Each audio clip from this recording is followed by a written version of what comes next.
All right. So this is Silent Hill 3. It's officially 21 years old today. The next town over. And I'm going to be continuing a previous stream, a cam hack playthrough of Silent Hill 3. We only covered the nightmare intro and the mall last time. I say only, and even just that took like 6 hours, 7 hours, something like that. So today we're going to be continuing that. You can see we got up all the way to the burger shop right at the exit of the mall, right before the start of the subway. There was a particular room that I want to revisit in the mall, and some stuff to kind of clear up from last time. I'm going to load this one instead. Tassadul, welcome back. Thank you so much for the 10 months. Thank you, thank you. Can't think of anything funny to write, so just imagine a funny joke or something. Oh my god, Tassadul. That's great. That is great. That is why you're the one and only star of Silent Hill Ascension, is for that. Insert funny joke here in editing. Don't worry, it'll be really, really great on YouTube. Thank you so much, Tassadul. I really appreciate the 10 months.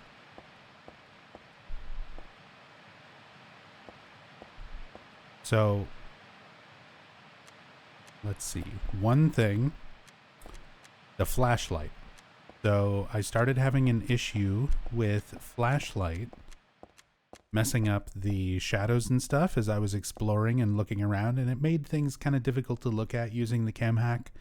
I think I figured out why that is.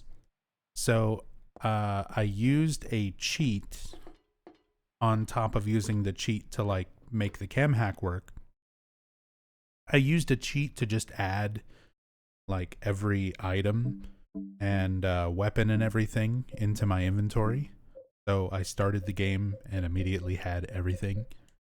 But the game still needs you to pick up certain things even if you already have them. And if you don't, it causes some things to break.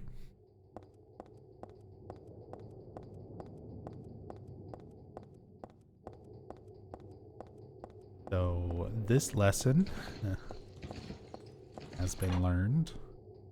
Even though I've got a flashlight cheated into my inventory, I need to pick up this flashlight, and now the lighting works.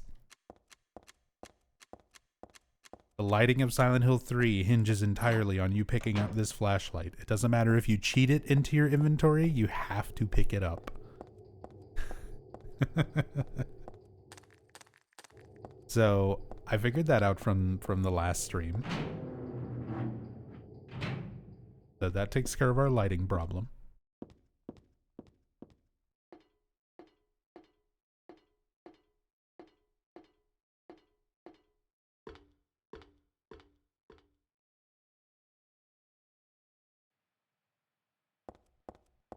And I looked at everything in the mall except for something in particular.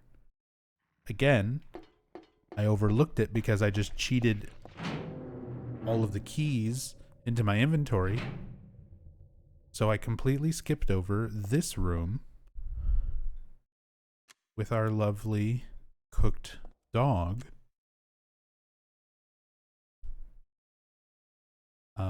Last time when I was covering everything else in the mall, I pretty much did a very thorough cam hack look at everything else in the mall last time except for this room. And yeah, this is a great room to look at, and I've actually got a little bit of a story to go along with this one from a member of Team Silent. So this is one of the rooms, one of the many environments in Silent Hill 3 that was designed by artist Hiroko Usuda. And I follow Usuda-san on Twitter and on Twitch. She also streams and does artwork and stuff like that on Twitch. But she actually commented on Twitter. She was having a back and forth with another member of the art team, Usagi Tanaka, who was the creator of Robbie the Rabbit and a lot of the other models and assets that are used in the environments. I'm a police officer from Rams, the next town over. So both of those artists, Usagi Tanaka and Hiro Usuda, are active on Twitter. And Usagi Tanaka likes to share artwork and Robbie the Rabbit stuff, like fan art, and Dead by Daylight has like Robbie the Rabbit skins, and she'll share Dead by Daylight Legion fan art of the Robbie skins and all sorts of Robbie stuff. And she shared an official artwork. It was a promotional artwork around the holidays, where it was a bunch of Robbie the Rabbits standing around a like Christmas dinner table, and it featured this same setting, just with like a bunch of Robbie the Rabbits standing around instead of these tables, and they all had like Christmas hats on, and there was Christmas decorations around the room.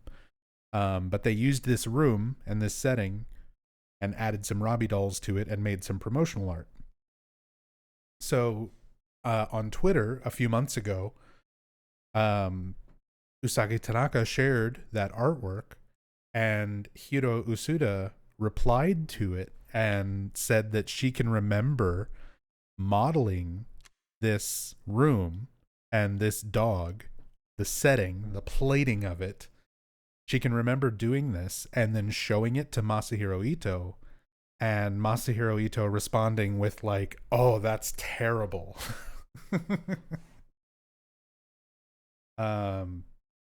So she managed to get a reaction from Ito, which is probably how she knew she did a great job. And she really did. But I love that there's like a funny little anecdote shared between some of the artists on the team on Twitter. Social media can be a cool thing sometimes. 99.9% of the time it's shit. Every once in a while there's cool stuff like that, like interaction between the artists who made something like this. And a fun little story, little memory from grossing out Ito, you know, the senior artist. Because both of them, Hiro Usuda and Usagi Tanaka, joined on Silent Hill 3. So Masahiro Ito would have been their supervisor, you know, having been around since the first game. So the fact that they managed to make an impression on Ito, of all people, said a lot.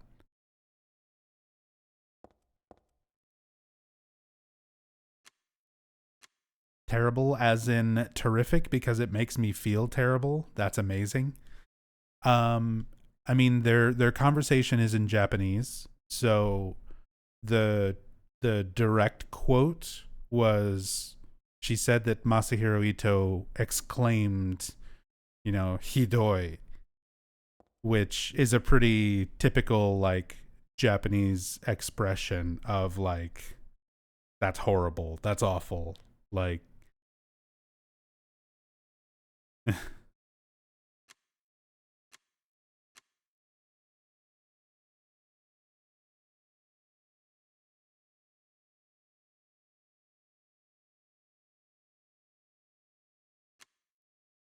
You really did a great job. Look at the like big cabbage leaves or whatever, lettuce leaves up underneath. The little squared, little cubed veggies and stuff. Like, yeah, it looks like carrots, maybe bell peppers or something. Some kind of green pepper. The little fancy napkin on the plate.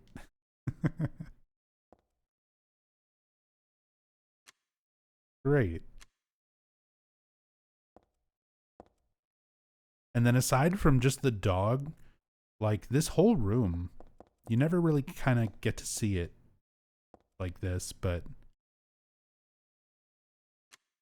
I always like the lighting and just kind of the look of a lot of the rooms in the mall in this first part of the game.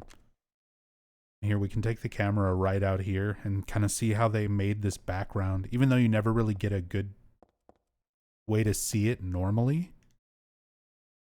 They still went through the effort of kind of trying to add some depth with some models outside of the area. Look at this. Like a whole nother little building. Just very basic models and textures just to give some depth when you look out the window, get little glimpses out the window from normal camera angles. Yeah, it's not just a flat image. A lot of times they will just use a flat image. You can see the skybox and everything here is pretty much like that, but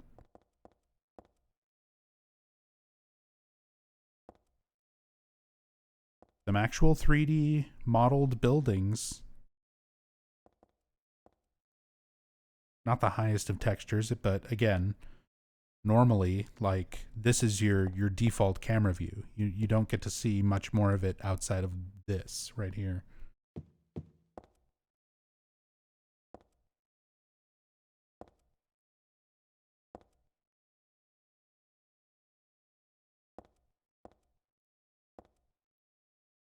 Pretty cool.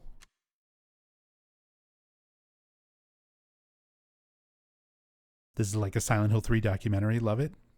Welcome to the channel, Martin. I mean, you've been around. You know. Kinda usually my goal with a lot of playthroughs, but these cam hack playthroughs especially, just because we really do just get to go in and look at everything at all sorts of little detail. But yeah, I also do just super in-depth story playthroughs where I talk about the lore and development history, all sorts of things. And I do that for the whole series. For anyone who might be new or doesn't know, even outside of the original games, I've done that for all the games after 4. Even the newest stuff. I still need to do a proper, like, in-depth of short message. I've even spent a few hundred hours talking about Ascension.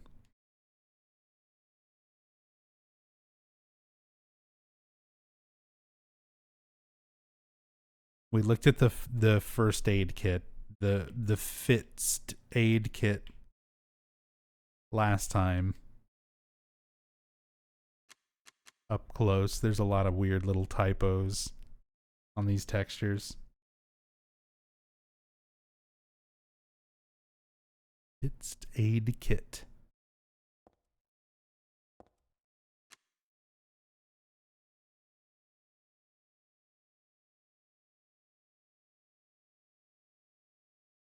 When is the in-depth lore of Ascension, though? God. Technically, I'm not even done right now, because the What If New Game Plus of Ascension is still running. It's still airing. Ascension is still going as we speak. So whenever the New Game Plus finishes, I'll have to watch it all again.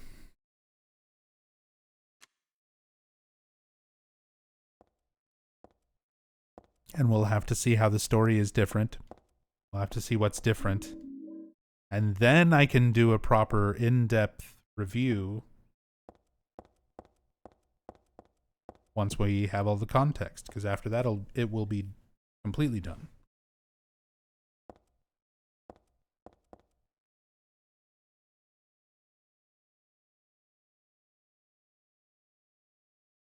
Great room, though. This one room in Silent Hill 3 is better than the entirety of Silent Hill Ascension. We'll put it that way. There's more detail and love and care and lore. in this one room than all of Ascension. Barbecue dog. Nothing else to worry about here, other than who the hell is sick enough to do something like this? That would be Hiro Usuda. So, let me give a quick shout out.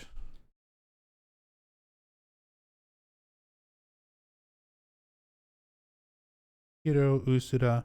You can follow her on Twitch. She is the one who is sick enough to do something like this, and even grossed out Masahiro Ito. And she does artwork on Twitch. She's on Twitter, all that good stuff. So go follow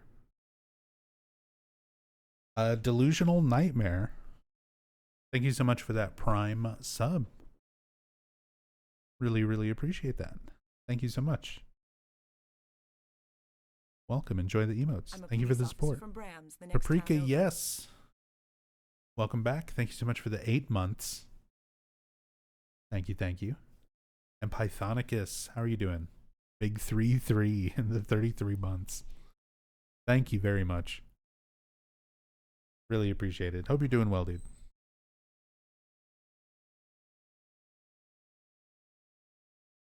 And even that, I'd really just rather not know.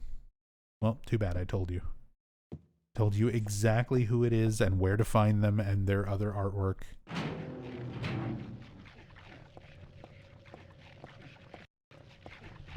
That's what I do.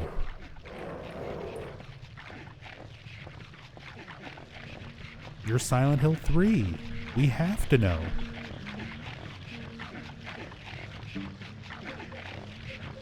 Let's kill this dog with a gold pipe.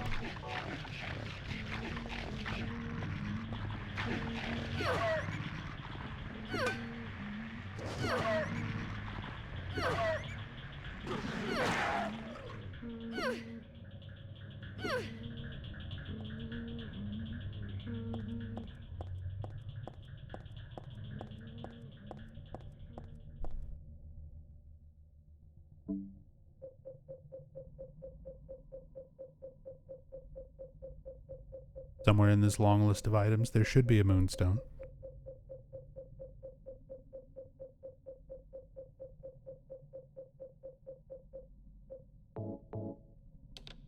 Got it.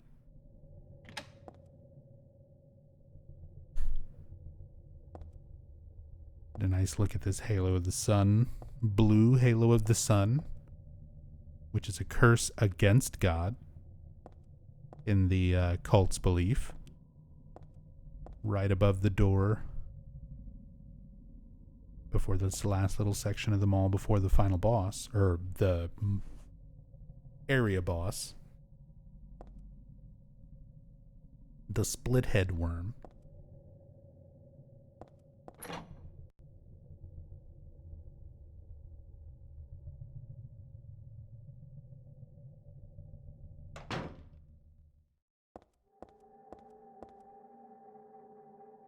This is one of my favorite areas to, like, look around with. I feel like the mall is a perfect starting area for Silent Hill 3. The look of it, the feel of it. All of these floors of all of this, like, rust and gross dirt and everything on everything. All the textures are just so dirtied up. Everything falling apart. You go from this, like, kind of feeling like there's people around, like the mall wasn't dirty or anything really at the start. And then by the time you're leaving, it's like this. But being able to look around at this stuff with the free cam, you don't normally get such a good shot of all of these floors of the mall all rendered in. Like the ladder itself.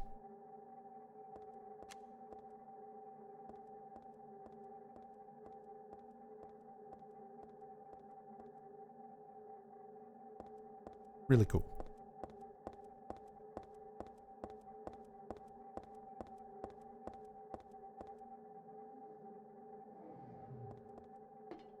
This is something else I didn't really do a great job at last stream.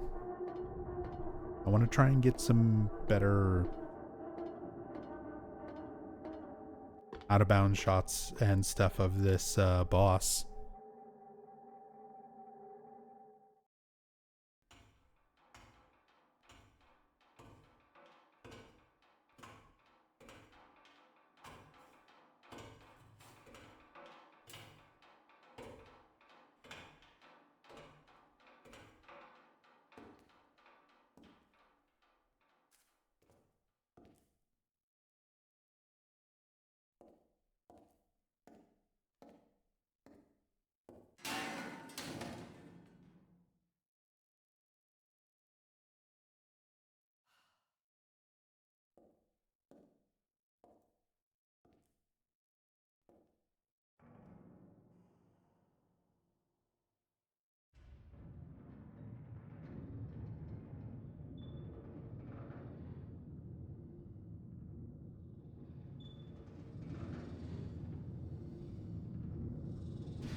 Hide in a corner, Heather.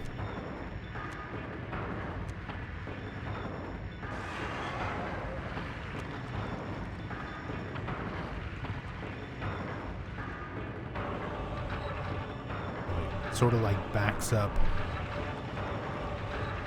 Let's see, can I get it? I'm gonna wind up dying.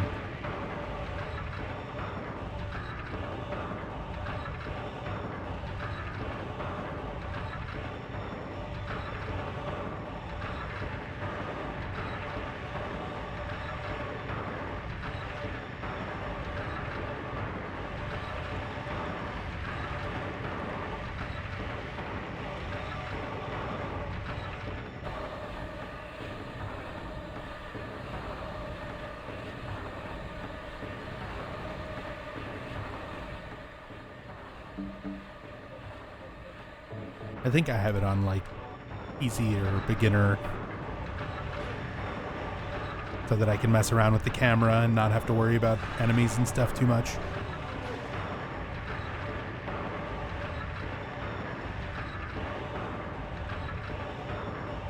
You can actually get a full scale look at how big the split head worm is compared to Heather like that.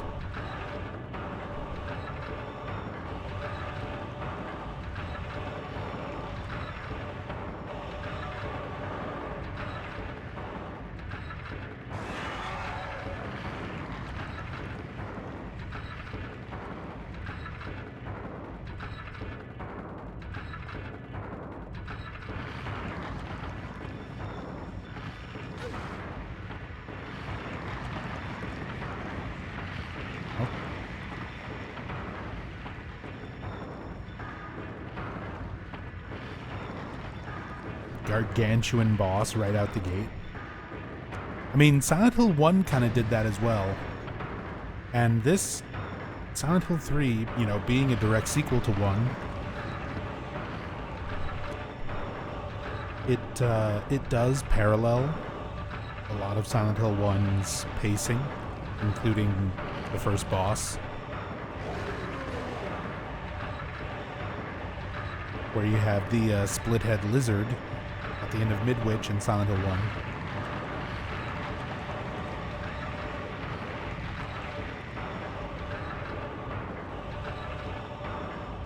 Yeah, this boss music is great.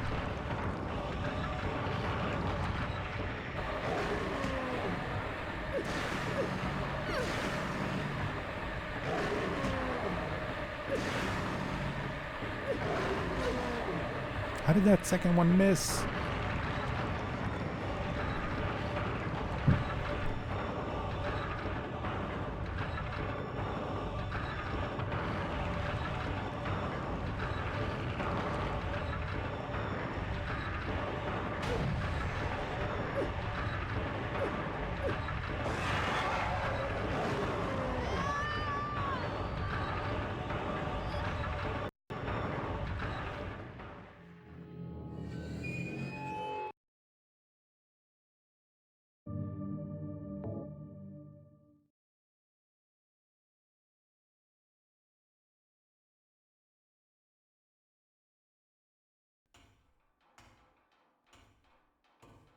It's fine. I wanted to see if I could move the camera around after I died. That would have been nice.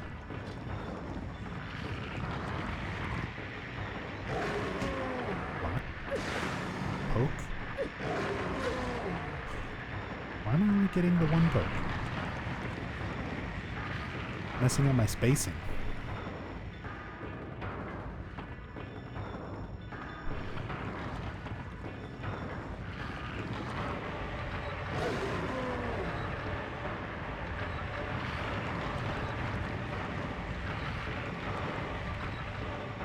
Hey, that's really awesome, Tacido.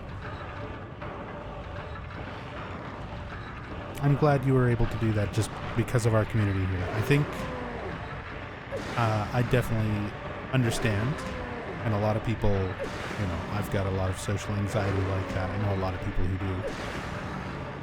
But, yeah, being able to spend some time, even online, with like a good community of people can really help give you some steps out of that that mindset.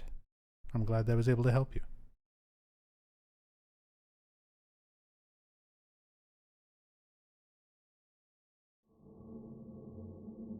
I'm glad Ascension chose you.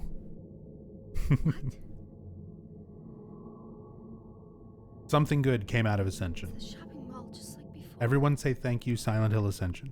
Say thank you, Jacob Navoke. Am I back?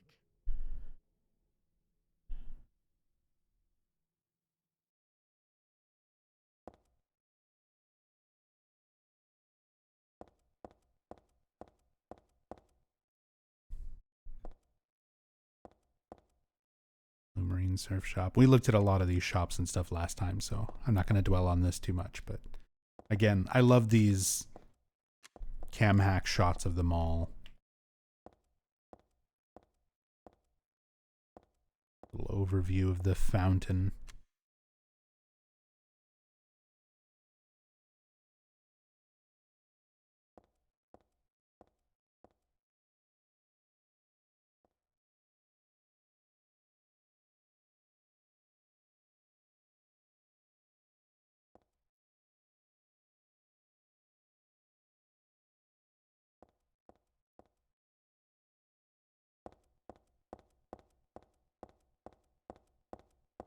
Dim cam reviews, though. That's the whole point. Like, if I can do whatever I want with the camera, there's a lot of cool shots of the environments and things out of bounds that I know I want to take a look at. Alright, let me make a save here. Since I've got the flashlight now. This is my officially done with the mall burger shop save. This outfit is so good, it really is. I think I'm just going to keep this outfit on for most of this playthrough. It kind of makes it easier to differentiate from playthrough to playthrough as well. Just at a glance, what outfit? Oh, this is the cam hack one. And again, using the cam hack, you can see a lot of the little extra details on it, like Valtiel. There's a little tattoo of Valtiel there on her arm. The shot of Valtiel crawling on the veil from the God cutscene.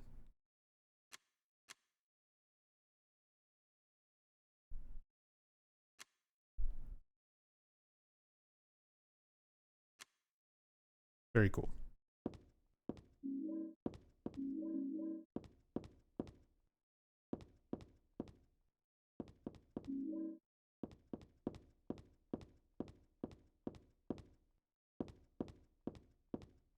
I forget the exact words, but I recall Ito mentioning how the outfit tied into the lore. For the tattoos anyway. I know he mentioned something about it. Let me see if I can find that.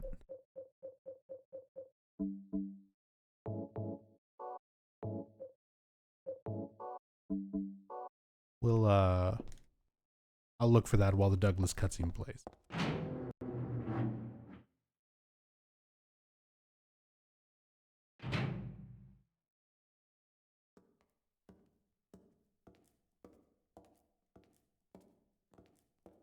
Heather, It's you.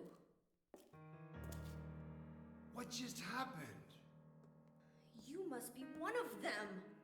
What did I do? And what do you mean by one of them? You're in on this with that Claudia, aren't you? Claudia? What about her? She asked me to find you, that's all. So you are one of them. Claudia did all that?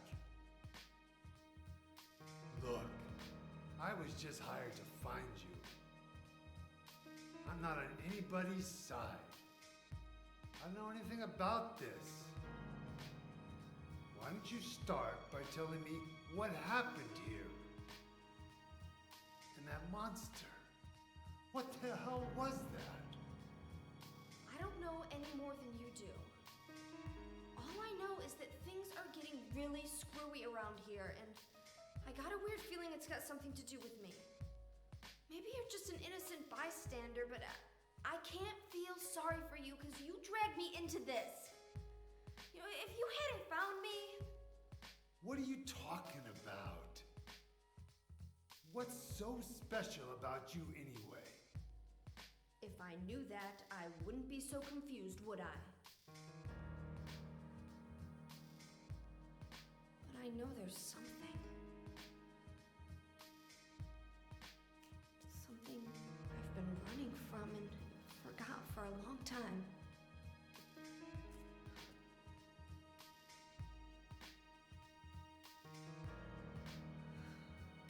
How did I remember that? What's wrong? Nothing. Where are you going? I'm taking the subway home. What should I do? Hell if I know.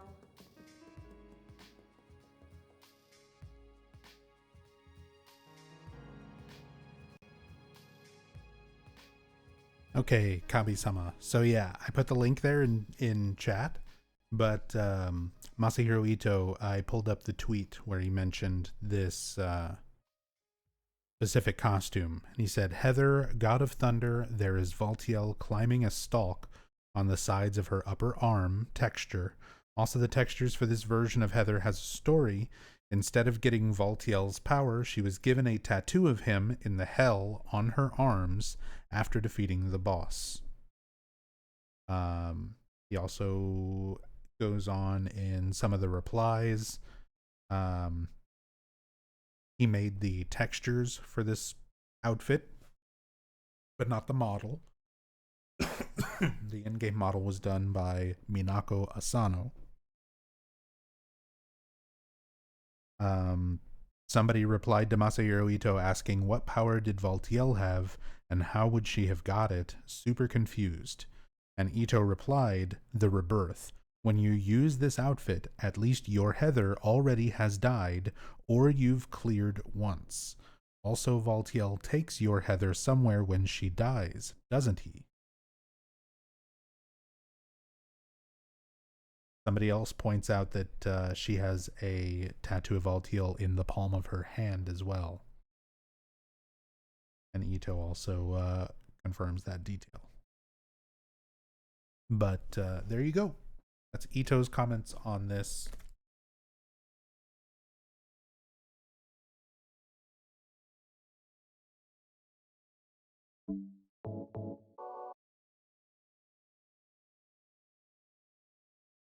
Be able to... A little bit rough because Heather moves when I rotate. Perfect. There it is. There's Valtiel. There's little runes. The runes from around the halo of the sun on her fingers. She changed her idle pose. So the camera view is fucked up. There we go. Yeah, all these tiny little details in the textures that Ito talked about in the tweet there. So that's cool. And it's like a tarot card. It's set up very much looking kind of like a tarot card. considering the connection to tarot and the tarot puzzle at the end of Silent Hill 3. It's a nice little detail. But yeah, all the little tattoos and stuff.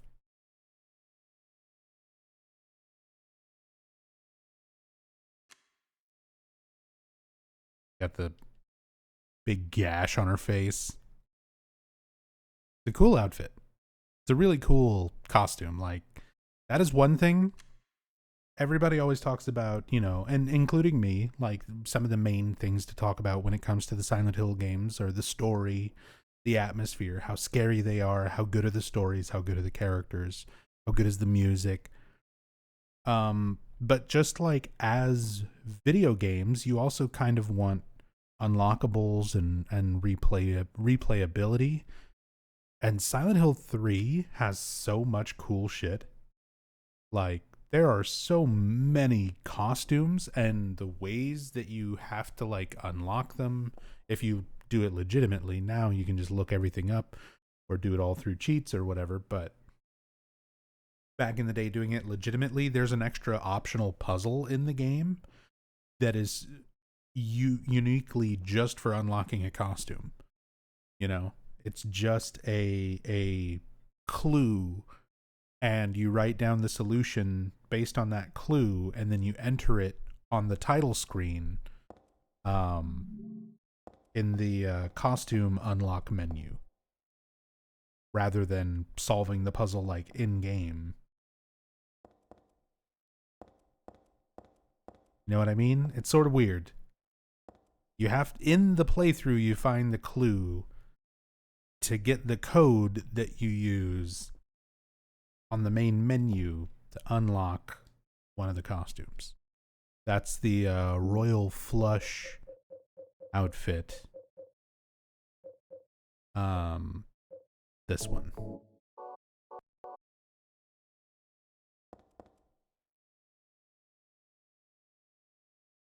Which, you know, it's mostly just a shirt. Most of the costumes in this are just kind of the same jeans with just a different shirt. You don't usually see a full-on texture of like her skin and everything change. But to unlock this one, like you solve an optional puzzle in the library where you meet Vincent. And then the solution to that puzzle is a bunch of numbers that you enter into the costume unlock typewriter screen, and you get this shirt. Cool idea. And then you had a bunch of gaming magazines that had codes to unlock specific shirts. So these, the PS2 RO, the Play shirt, OPM, official PlayStation magazine, all of these, every magazine got a different code to unlock a different shirt. There's your IGN. They're still around, as opposed to a lot of these. But this is all real stuff that was in Silent Hill 3. And then you also have all the other unlockable stuff. There's health bars. You have like all these extra options.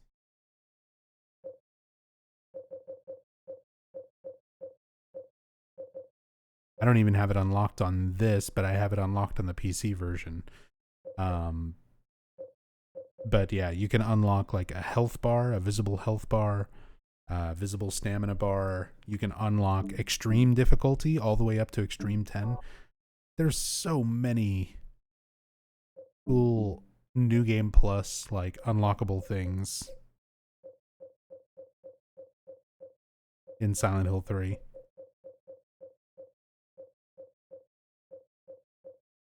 I'm going to stick to the God of Thunder shirt though.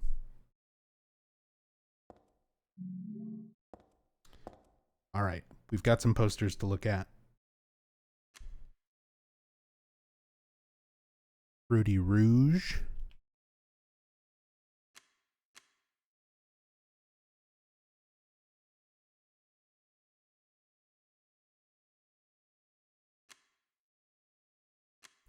Too bad I don't have these textures in higher quality.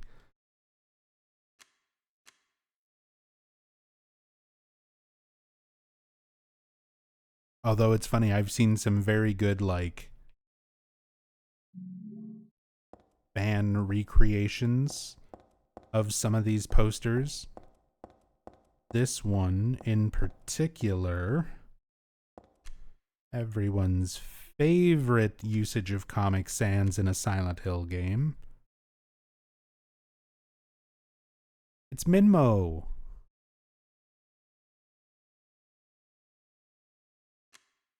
Growing strong and healthy.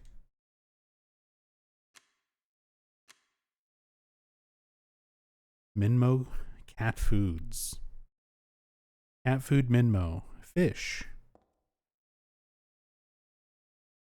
I know I've seen some slightly higher quality versions. Maybe on the PC version. I'll have to see if I can get a cam hack for that. But I feel like I know I've seen more legible, more readable text on this.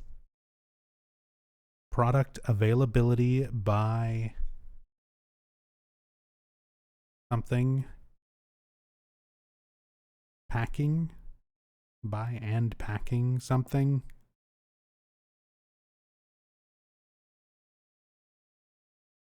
Yeah, it just lists, here's a bunch of 4-pound bag, 8-pound bag, all the way up to like a 50-pound bag. And then they have a can. How much are the cans? What about the cans?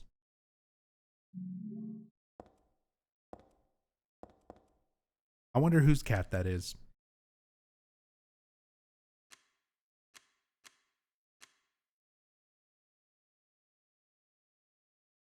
Maybe Hiro Usuda knows.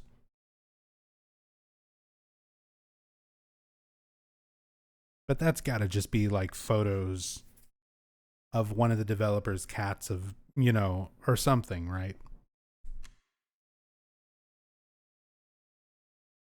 Because it doesn't look like a professional quality, like a stock photo or anything. It does just sort of look like a random snapshot like someone would take of their own cat.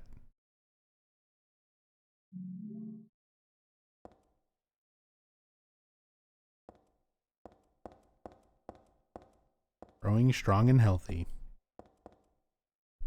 It is Minmo. Eco actions. Think about Earth Day.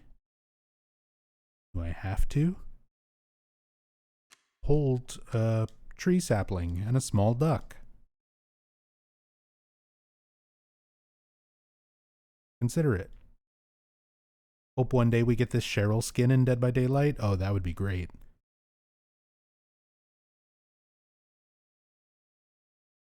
Although my big problem with Cheryl skins in Dead by Daylight right now is that they have some of these shirts as cosmetic options in DBD, but when you wear them, you can only wear them with Cheryl's skirts. So, like, if you wear them in game, like, he has this one. You wear it in Dead by Daylight, it doesn't look like this. She has pants in DBD, but you're not allowed to mix and match them with this cosmetic shirt, even though it's accurate to the source material. DBD prohibits you from mixing and matching certain skins.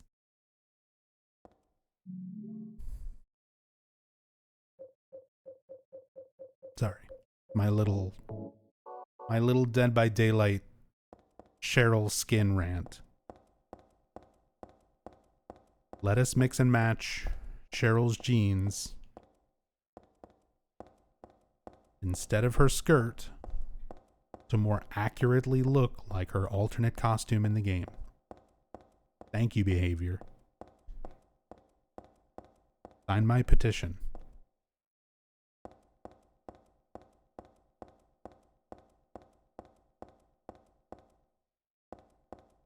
I think that's most of the posters that we have here. It's all Fruity Rouge, Minmo. Let's see what's up here.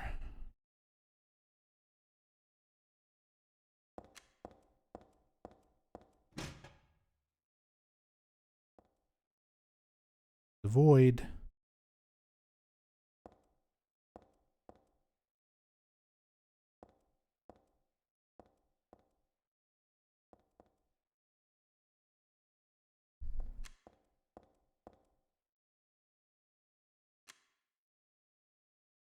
But again, we get some neat camera views. Some things we wouldn't normally see. Ooh, security camera. Let's role play the security camera in the subway.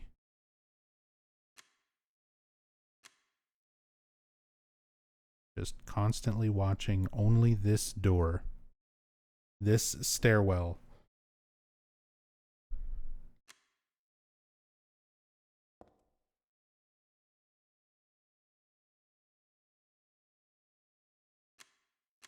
I do like all the little details of things in the subway, though.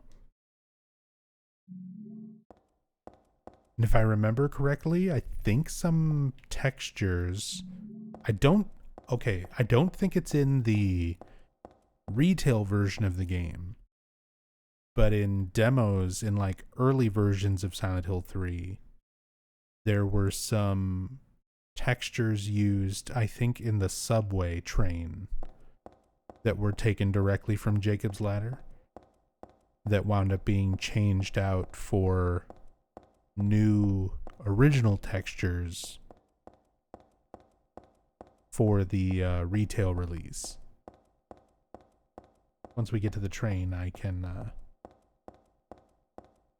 point all that out.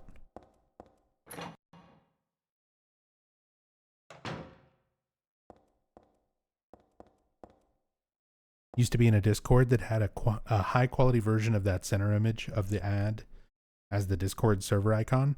Yeah, like I said, there's been some fan-made recreations, like high quality versions of them.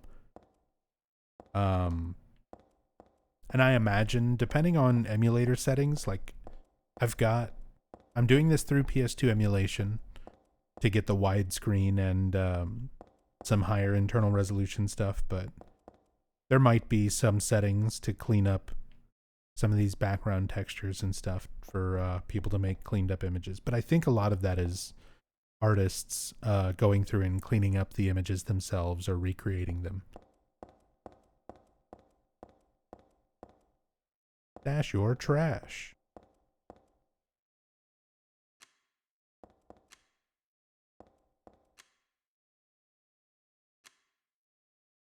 That's me.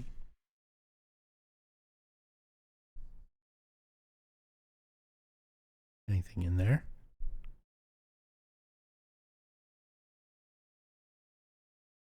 Even the inside texture of the trash can looks fucking gross.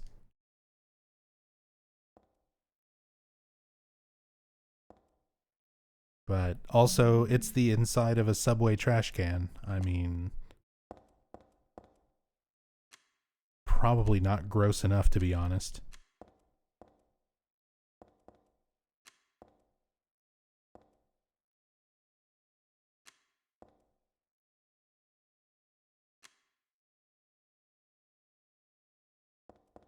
Or these little blocked off areas.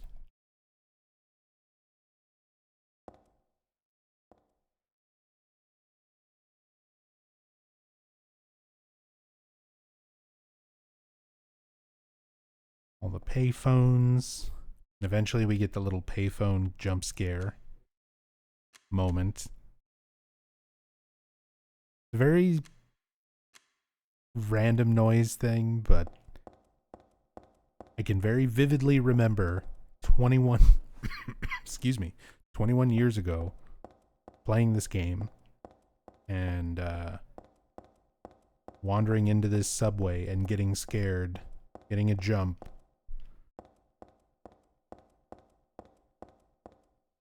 When the one payphone rings.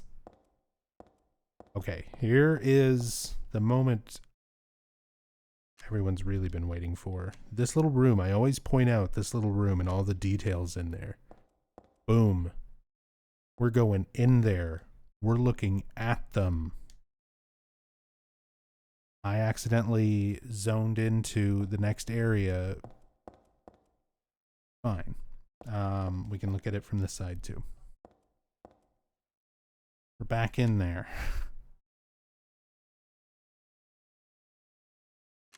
So yeah, you cannot get into this little area. But look at all this detail. So there's like, I'm sure this is an actual magazine. Even the image of this seems familiar to me. Where I'm like, I feel like I've seen this. Even the title of it, Something Surface. Something Surface, it says there at the top. I'm sure that's like a real book cover, magazine cover thing.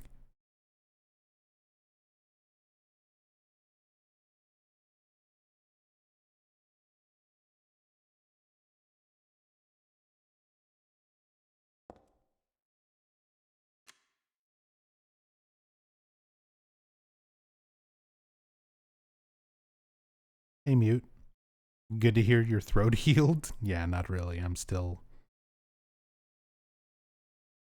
I can talk, but yeah. I'm still coughing and throat's a bit sore. Throat's a bit scratchy. But doing better for the most part.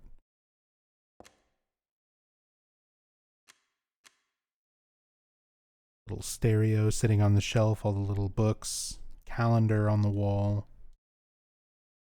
Again, not super high quality on the textures, but you can sort of make it out. Surface Magazine 2001, spotted on Goog. Oh.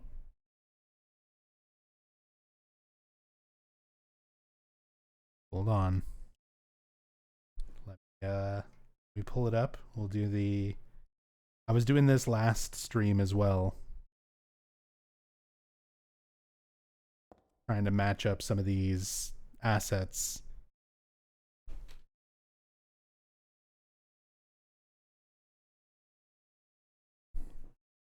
Oh, yeah, I see it.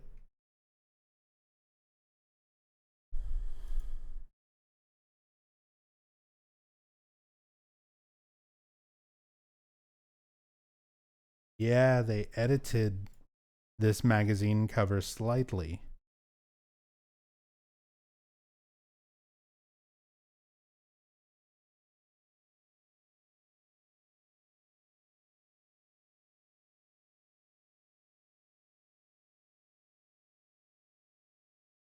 But there it is.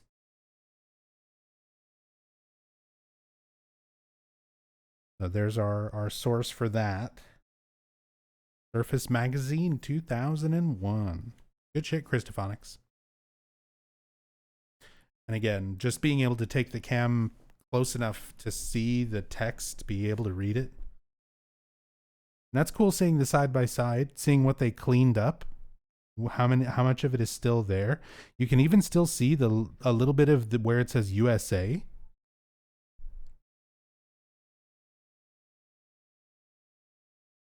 Yeah, they gave her anime hair.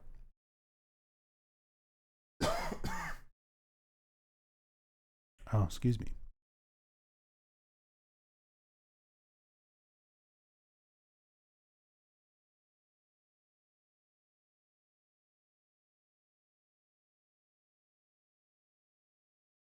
There we go.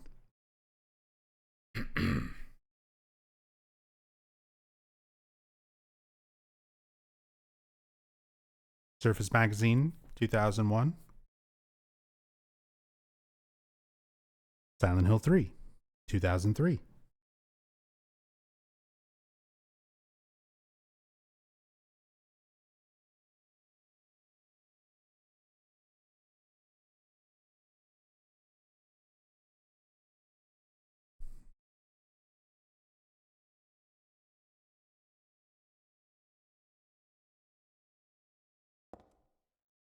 Kind of like Hide's hair from the zoo era, Jazu, the A Zoo.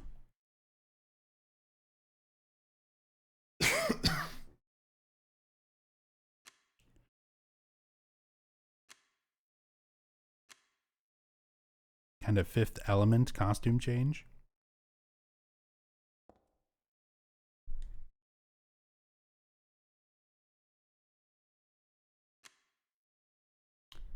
Still pretty neat.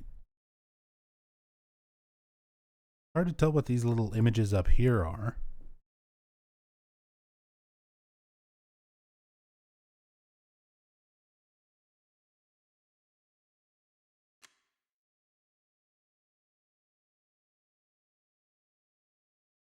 So it looks like there's like a figure here and then a shadow of that figure there.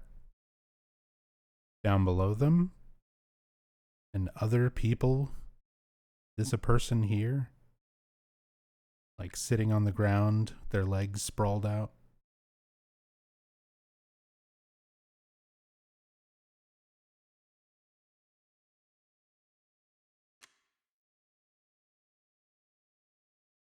Tunnel? Silent Hill 2? Silent Hill 2. This is lying figure. It's James in the lying figure. Gotcha. More Silent Hill 2 Easter eggs. So that's James. This is the chain link fence. That's James after he picks up the wooden plank. That's the lying figure, the first lying figure that you kill. This is the road in Silent Hill 2 where it ends, where you go in, find the radio, get the wooden plank, and kill the lying figure where this happens.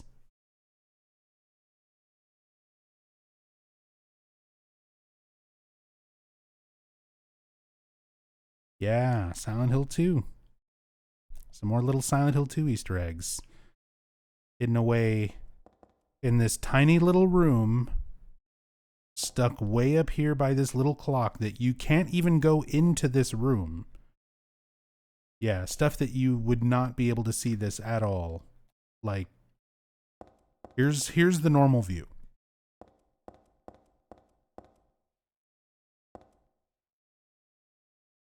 You can see it, but like, can you really tell what that's supposed to be? Those tiny little things up there. Now we know.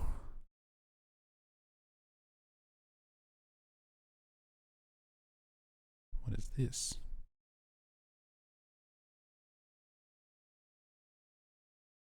Tram card? Train card?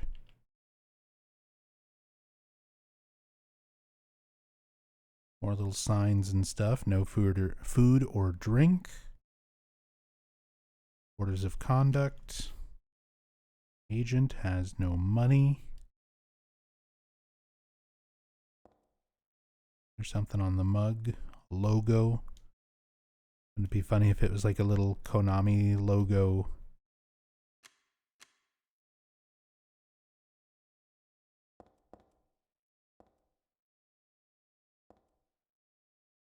Not sure if that's supposed to be anything.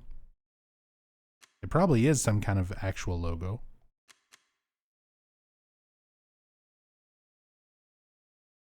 I just don't recognize it. Whoops.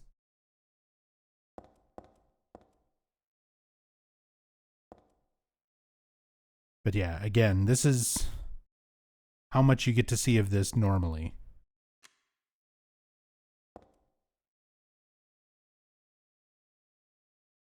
I hardly see in there at all.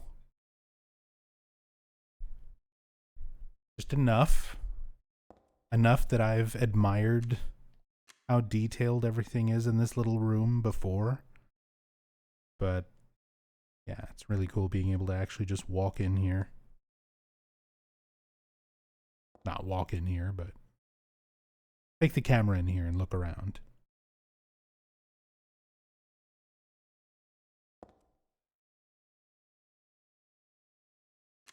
Clock's a different time. It is. I think it's just flipped. Yeah, it's just mirrored. They flipped it for the other side of the room for some reason.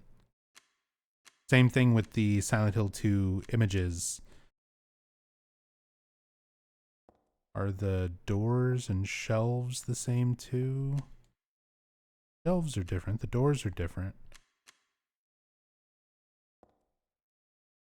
But yeah, it looks kind of like they just mirrored the top part of this wall texture, I guess, to try and save time.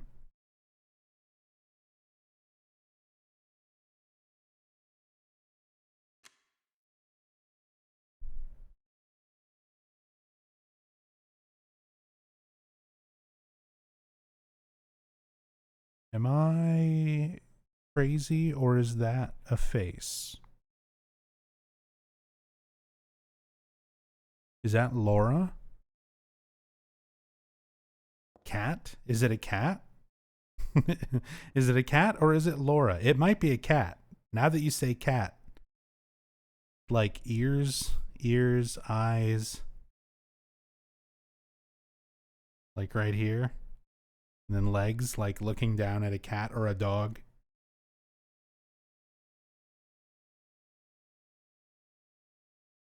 See, at first I was seeing, let me show you. I was seeing the eyes and this as like the edge of like Laura's face, with this being kind of her hair. Like she's leaning forward, like when James meets her and she's sitting on the wall. This dark part right here I thought was like her overalls. Because she has like dark overalls with like a light colored dress underneath. I was like, is that Laura? Am I going crazy? And now you say cat, and I see cat. It is both Cat and Laura. I'm going insane.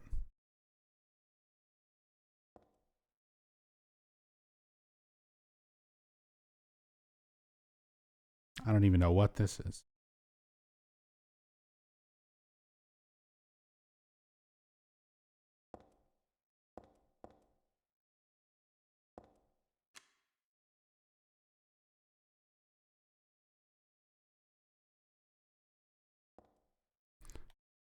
Well, LB Silent Hill 3 can legally crack a cold one. Yeah, 21 years ago this game came out. Still looks pretty damn good to me. It looks better than some games that come out today.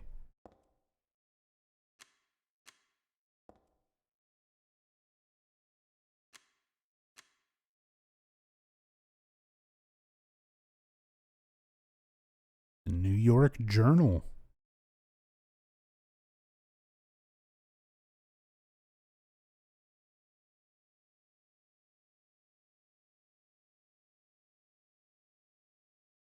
Time to find this exact page of this newspaper. Since we found the magazine cover.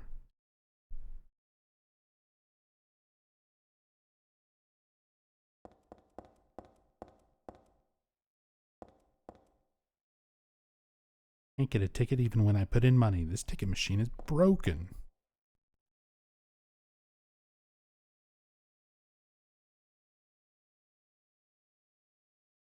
I do like you can see this a little bit closer. There's like a little picture of somebody here.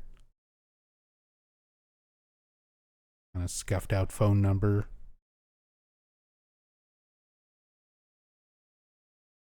Heather has money? Yeah, good point. Probably not. We can see her entire inventory. There's a newspaper left on top of the ticket machine. Fatal accident at Hazel Street.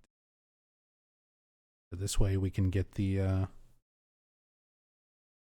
ghost cutscene by examining that newspaper and then another magazine that we'll find a little bit later.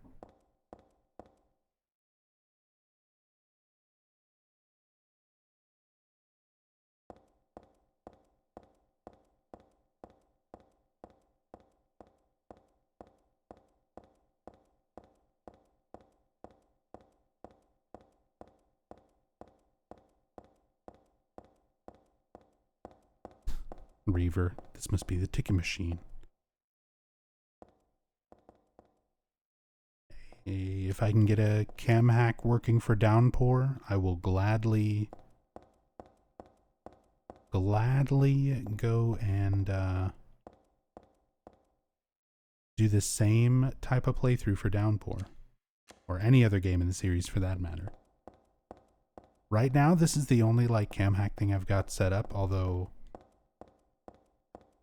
I will try and see what I can get working for anything else in the series. Still can't decide if Silent Hill is Oregon or Maine. It's in Maine.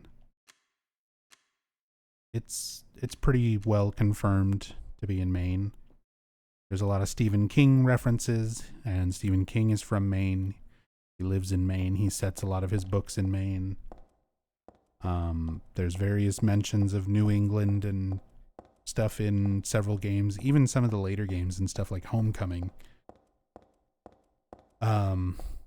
This game mentions Portland.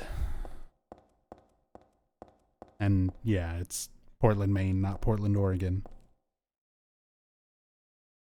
Silent Hill 2 has a soundtrack. I think it's the Silent Hill 2 soundtrack, where it gives an address for Heaven's Night. It gives like a fake street address.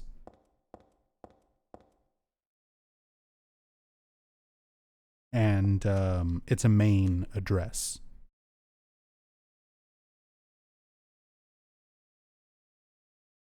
Yeah, there's a Portland in Maine. It's not just Portland, Oregon.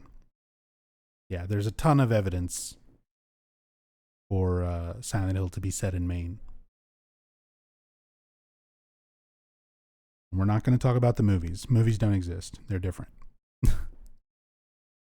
Comics, zines, records. PS20 Media World Shop. Books, discs, comics, patches, badges, tapes, t-shirts.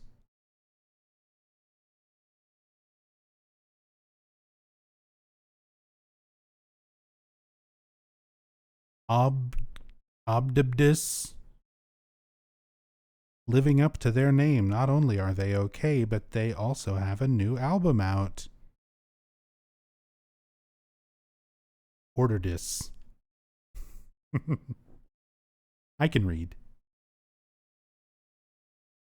Obdibdis. It looks like a bee.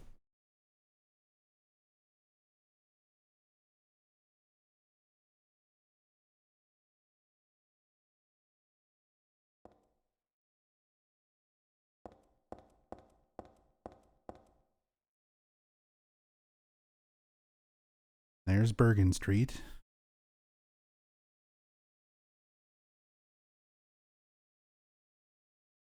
Same direct reference of Jacob's Ladder. Same platform, same stop as Jacob in Jacob's Ladder.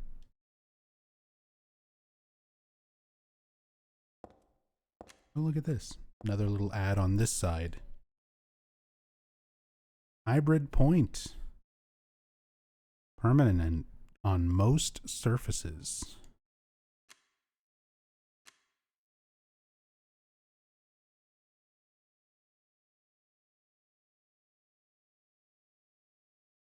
Blue point.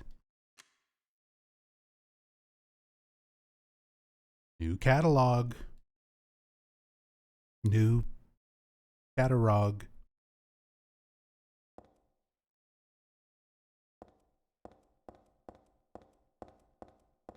I'm a police officer from Brams, the next town over.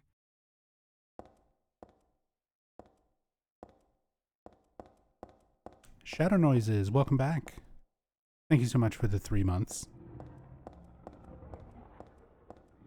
Thank you very much. Appreciate that.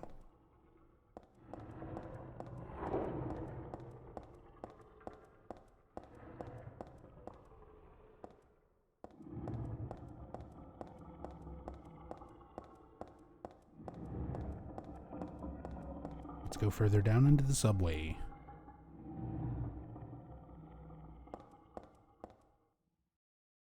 Pretty sure. Now we get some new signs. Good quality, good taste. Price down. I think it's a hot dog. Ketchup, mustard on a hot dog. It's a lot of lettuce for a hot dog.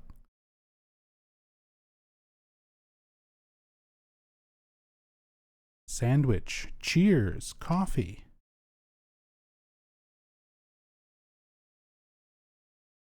Think Subways should have shops in them?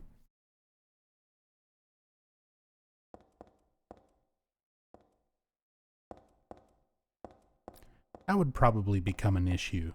I mean, maybe not. Kind of like having food in an airport, right?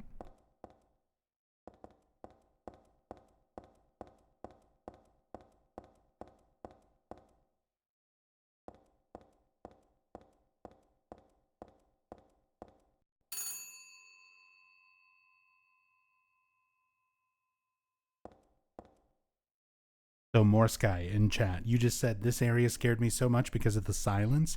Imagine if I had the ghost cutscene. So same thing. While you're slowly walking around, exploring and taking your time, going through the subway, having no background music or anything, that silence really does start to build up on you and kind of make you tense. And then you get close to something like this payphone and it rings like that. I can remember this making me jump 21 years ago.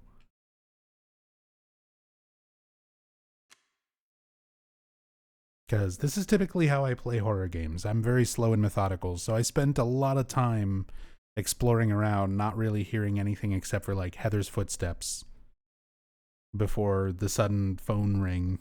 Stuff like that, it'll get you. Got me. Got Pablo.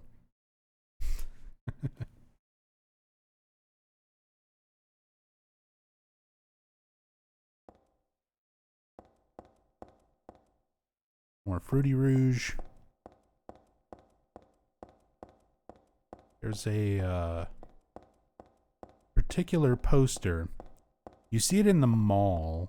I don't know if it shows up again. I can't remember if it shows up again in the actual subway anywhere.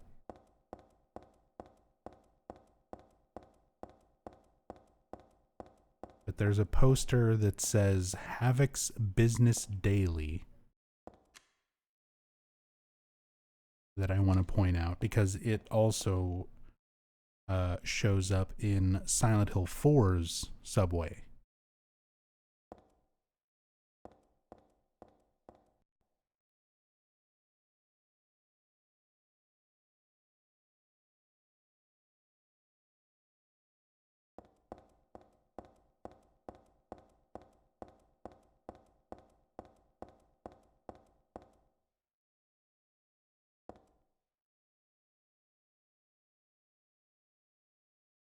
Nothing hiding around here. Looking around all these little blocked off areas.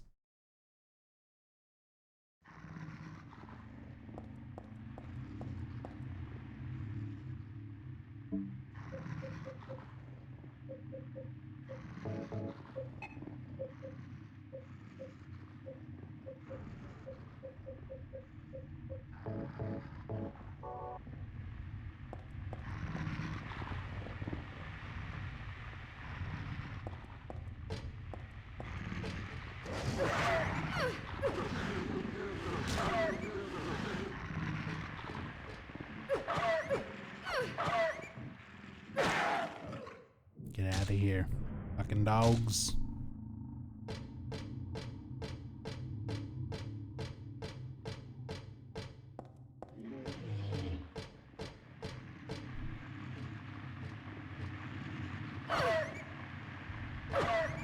Just trying to enjoy my cam hack playthrough.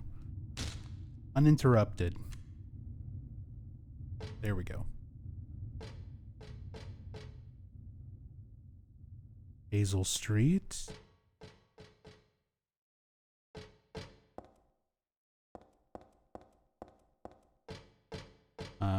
Oh, and I actually do want to look at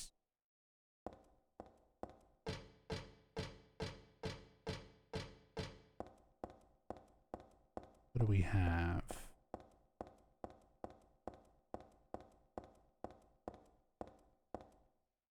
There's not a whole lot over here. Oh, I say that. How far back does this go? A lot of subway station.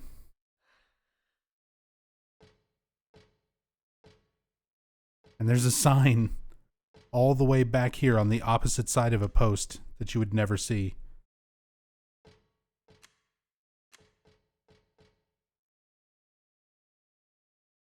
There's a Hazel Street sign. Who is that sign for? I mean, I guess if you're on foot, like working on this, and you need to know what platform you're at, it's for us. This is cool, being able to see underneath the chain link, see the train tracks right underneath.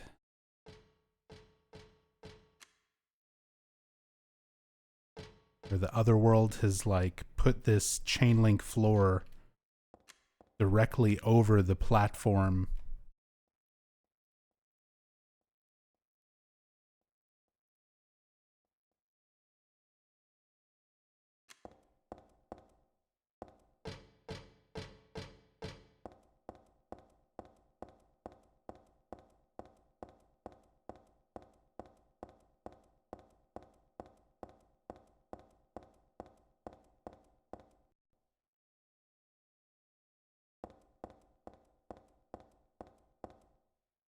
All right, so this always intrigued me, and now we can get a good look at this body. Some legs, some like jeans and boots sticking out from under these papers.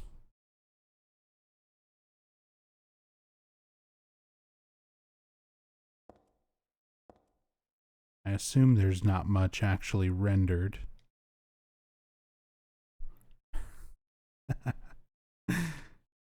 It is indeed just pants. But now we know. The mysterious pants of the Silent Hill 3 subway.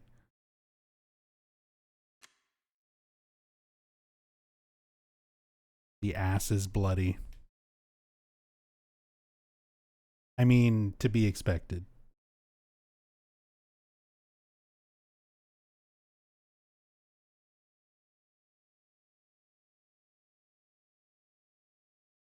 I look up and there is pant. Yep. Here it is. I was always curious about this. The body that was crushed under all the things, the legs sticking out. Turns out, just bloody pant.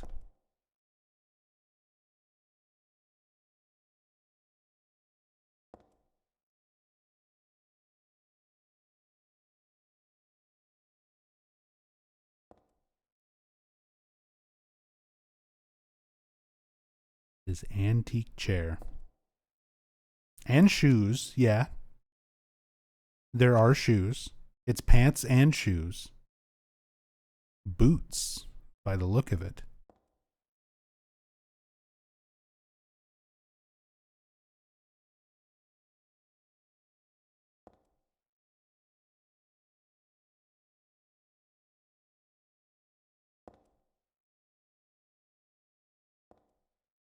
Little jewelry box.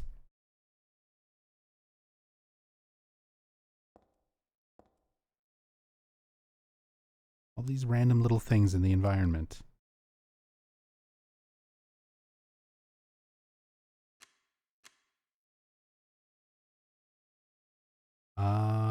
Oh, I think I recognize this texture. It's reversed. It's flipped horizontally, but it's like RM or something like that, and CO. This is a texture that was used in a storefront, and I think in Silent Hill 1 or Silent Hill 2. But it's taken from a building in New York.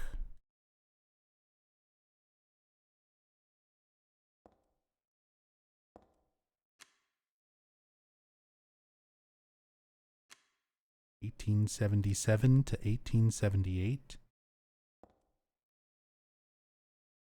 Like years, files, artifacts.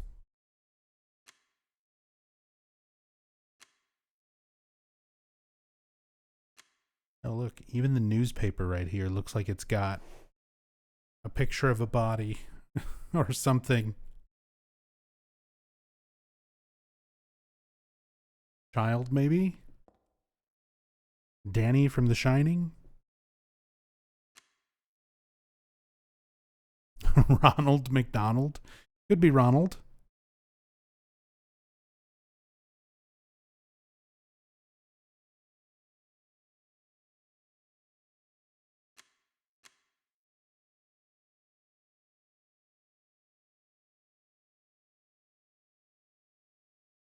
Paint thinner cans.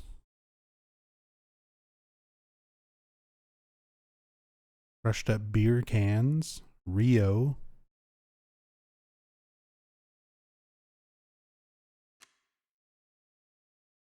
Wine bottle. Very similar to the wine bottle that Heather winds up finding in a little bit.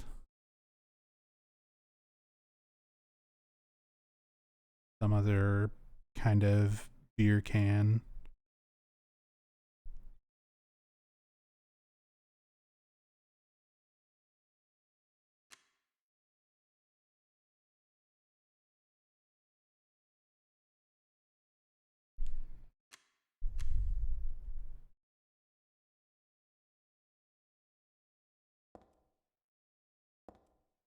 And that's cool. You can actually see, even with all the stuff blocking,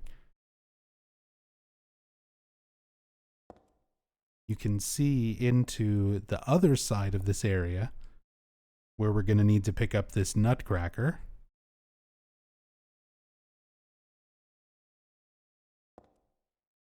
Hey, Mom Zombie. So that's where I lost your baby pictures? Yeah, they're over here in the bloody pile in the subway.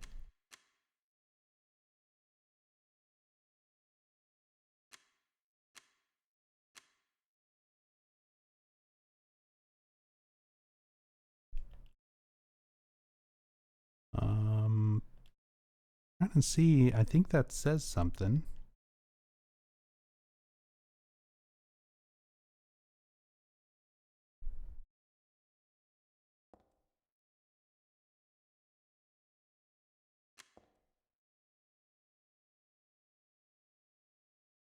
Maybe just like a brand name or something on there. Can't get the camera any closer, otherwise it just starts loading the texture, the next part underneath. It's neat that the nutcracker is made of like multiple objects like that. Fairly detailed for how simple it needs to be.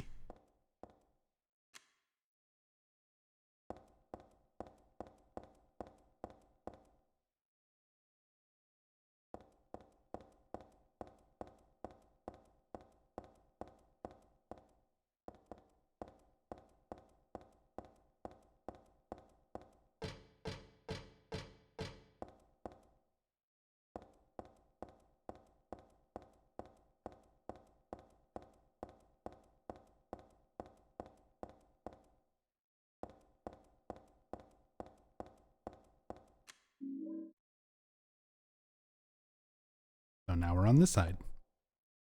Same exact area. Loads in everything the same. Rather than having two distinct areas, just having one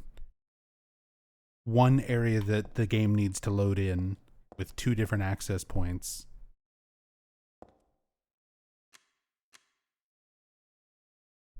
Clever way to reuse on memory. And you're trying to squeeze in all of these things onto a PS2 disc. Of course, the health drinks and the ammo that were over here. Neo Plus.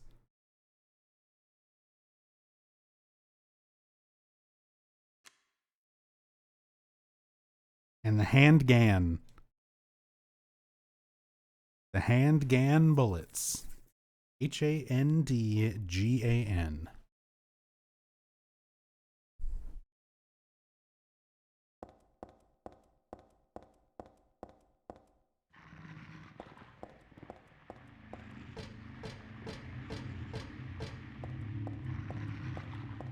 You can see after you pick up the Nutcracker, it actually spawns in more enemies.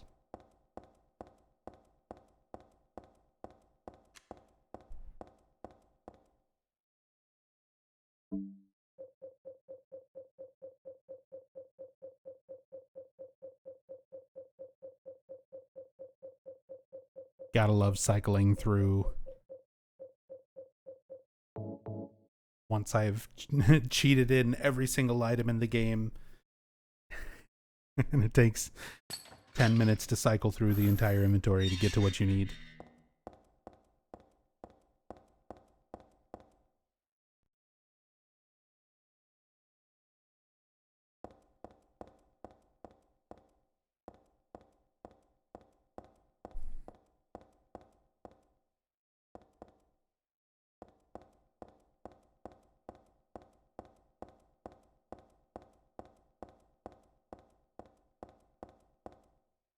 See, this is all one fairly large area with a lot of different access points that you just come back to through different gates and as you unlock different things, or on this completely opposite side.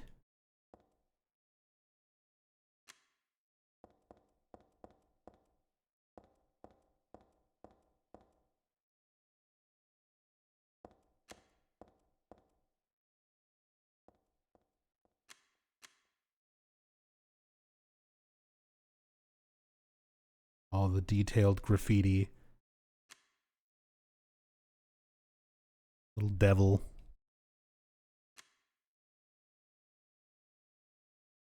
That was one thing that I did like about Silent Hill: The Short Message. Good looking environments. All the graffiti and stuff throughout the apartment building was that was, like, to me, one of the more visually interesting things to go around and look at.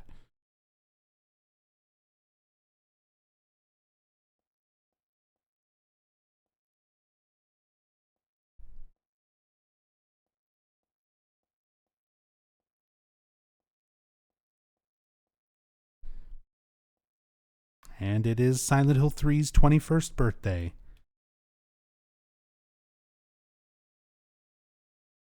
So here's your present.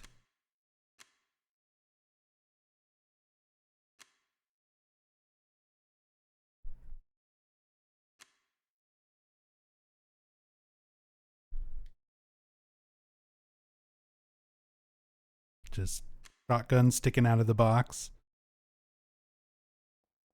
Oh, same graffiti is used on the opposite side of the train here. You can see that same devil artwork. Get a bit more clear view at some of the other parts of it, since these doors are closed.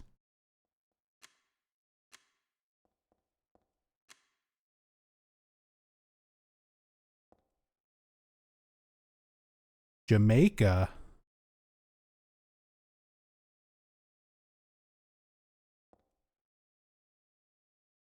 That's not what that says at all, is it?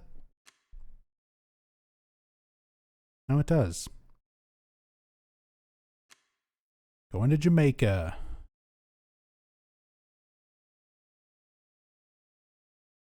999 Street.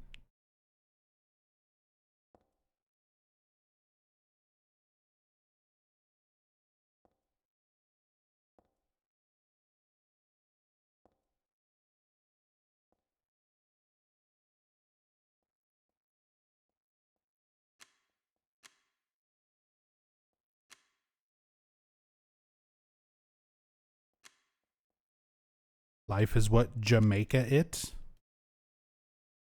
All right, get out. You're banned.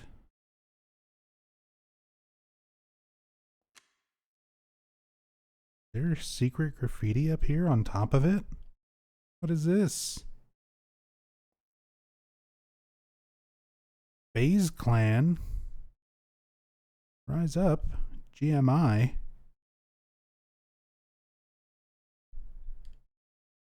What does it say?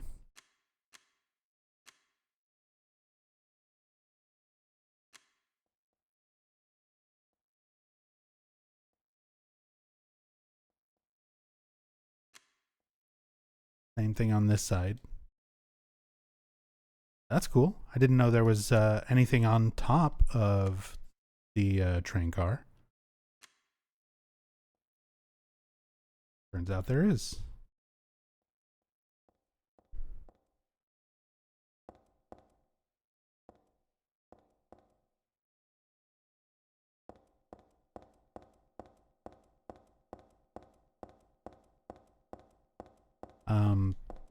That's funny that the thing on the train says Jamaica.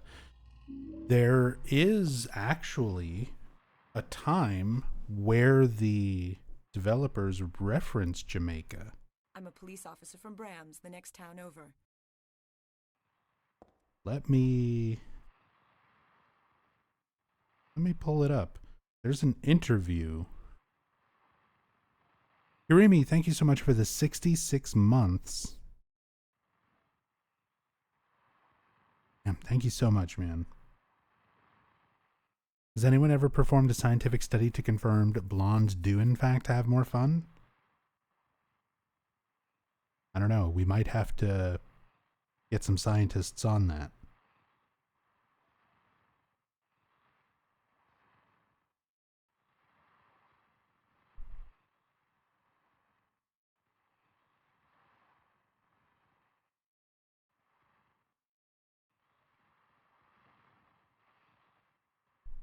Let's see. I'm trying to find. I know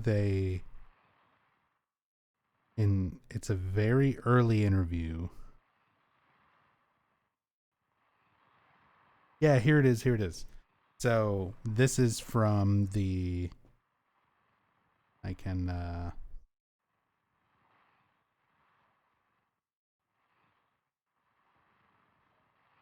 Share this link.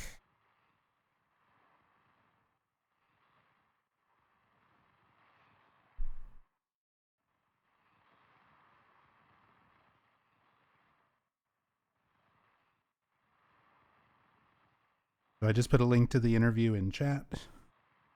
This is from the official US PlayStation Magazine, Volume 2, Number 6, March 1999. Interview with Keiichiro Toyama and Takayoshi Sato about Silent Hill 1. And they asked, is it true that the team went to Chicago for research? Keiichiro Toyama replied, on the way back from E3, we set aside a little extra time to go to Chicago to check out some things and take some pictures. Silent Hill is supposed to be a water resort, so we looked at areas close to the lake for inspiration. Next time, we'll set the game in Jamaica. Laughter. Says in parentheses, laughter. So they said it as a joke, because like they set the game as a lakeside resort, so they went to some lakesides in America for research, and they joked about, you know, next time we'll set it in Jamaica so we can go to Jamaica for research. Team Silent joked about setting Silent Hill games in places other than Silent Hill. Back when the first game came out. They were like, wouldn't that be a funny concept?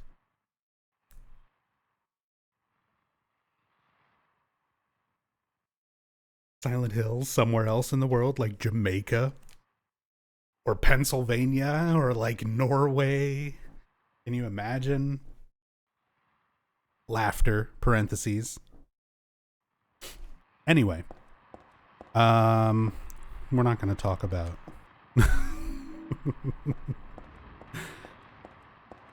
current state of the franchise. We're just going to poke this fat thing with a sword.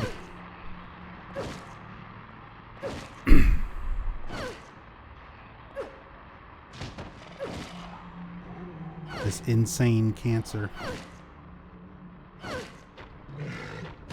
Ow.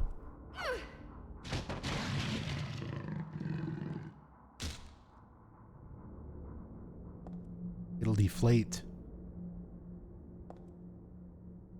I didn't mean to stand in it while it does it, but, you know, there it goes. Side effect of the free cam controls.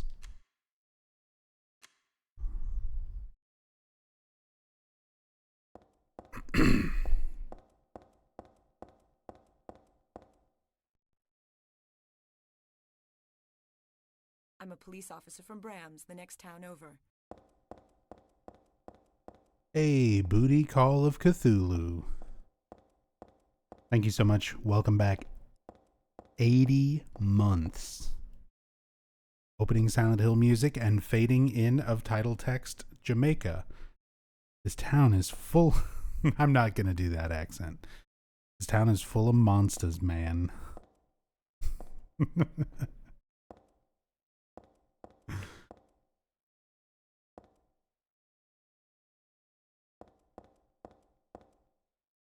My brother-in-law is from Jamaica. So if they do set a Silent Hill game in Jamaica, I have even more reason to go.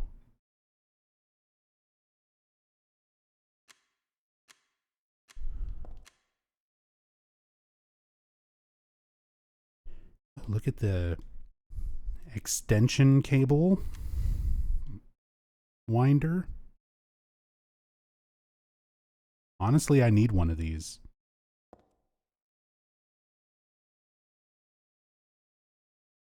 We have a lot of electrical stuff that we need to run and very difficult outlets to get to outside. Need one of these.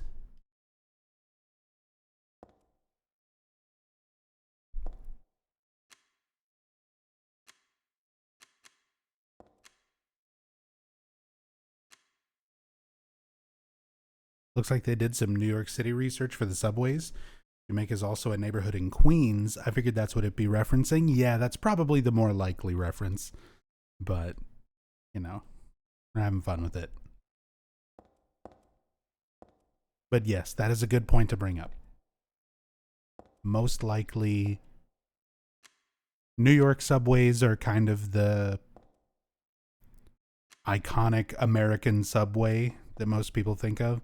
And it's interesting because I guess Japanese culture is so rooted around like trains and public transit.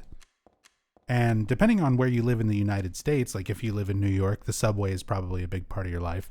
Whereas like if you live in Maine, I don't think Portland has like a subway system. I don't think even in the larger cities and stuff around Maine, a lot of places around the US don't really have good public transit in place.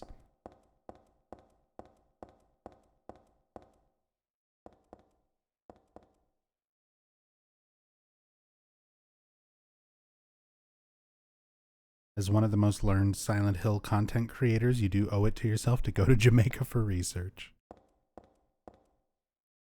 I went to Maine. Not necessarily for research, but I utilized my time there for research as well. I went because it was my sister's college graduation. It was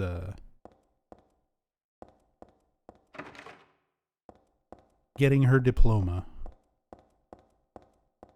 So our family went out to Maine for the ceremony. And while I was out there, we were in a place called Freeport in Maine. And we were there in the middle of January. So it was like cold, it was snowy. Nobody was out. Like very few people were out. And I would put on Silent Hill soundtrack in my headphones and walk around Freeport, Maine. And I had an authentic Silent Hill experience. That is probably the closest thing in my life to what it would feel like to walk around Silent Hill. That's pretty damn close. Go to Freeport in the middle of January and walk around on a nice, cold, snowy day. Some Silent Hill music, some Akira Yamaoka in the headphones. You'll have an experience. Here's the posters that I was mentioning. Havoc's Business Daily. This one shows up in Silent Hill 4's subway. So possibly a little connection intended with Silent Hill 4, with Silent Hill being connected to South Ashfield and Ashfield in some method of subway that does not exist in Maine.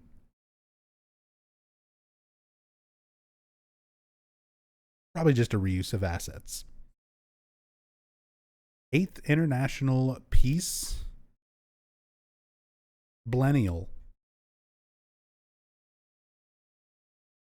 It's probably meant to say like bicentennial or something, and they shortened the word. 8th International Peace Blennial.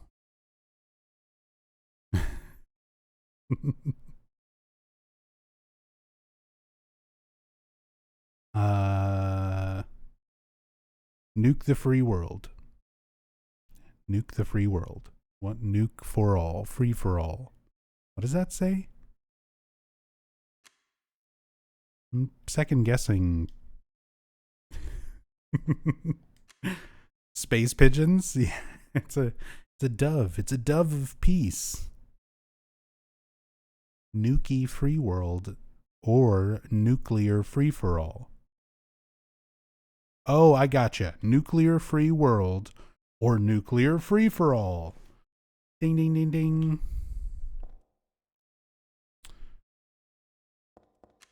We won. We solved it. Have a break. Come inside. Something.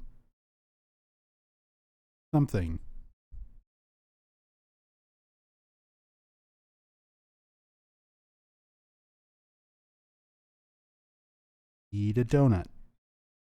Eat some cake. Die on the inside. Like Patrick Bateman.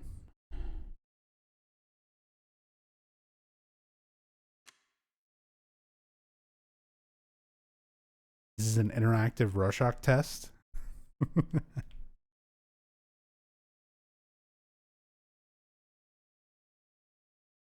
Is this just an image from American Psycho?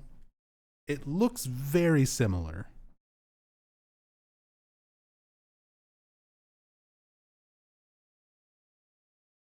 It looks very similar.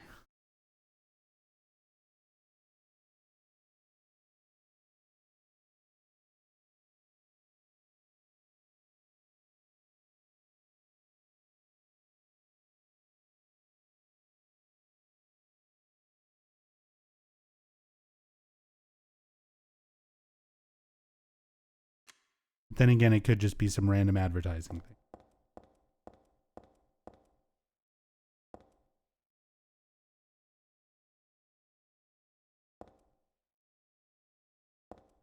Whether you're in the way.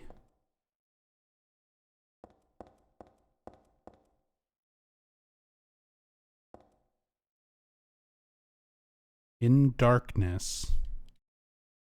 Robert Jens.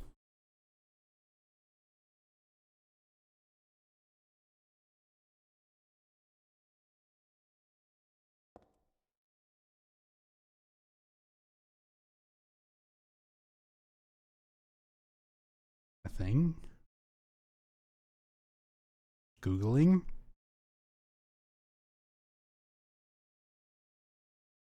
Everything is pulling up someone named Robert Jens Rock, aka Bob Rock, a Canadian musician, sound engineer, record producer.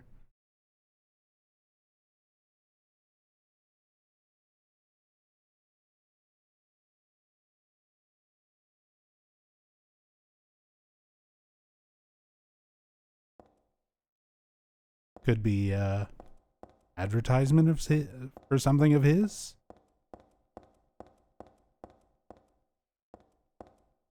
As we've seen, they use a lot of actual magazines and stuff like that.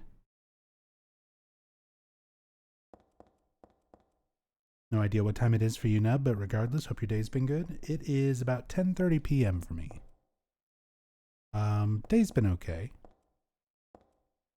My sleep schedule has been really thrown off. I had some... Normally, I'm on a very late night, weird schedule. And then, my family came to visit. So sleep schedules and stuff kind of got turned around while we were doing stuff at different hours and trying to do, you know, go out and do things. But now I'm like settling back into my degen hours.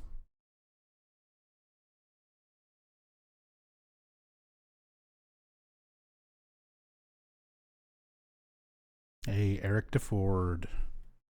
Thank you so much for the 18 months. Very much appreciated. Welcome back. Thank you, thank you. Oh, God.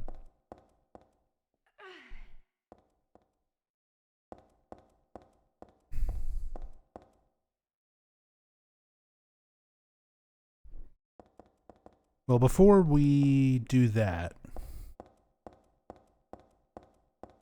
let's go to the other side of the platform.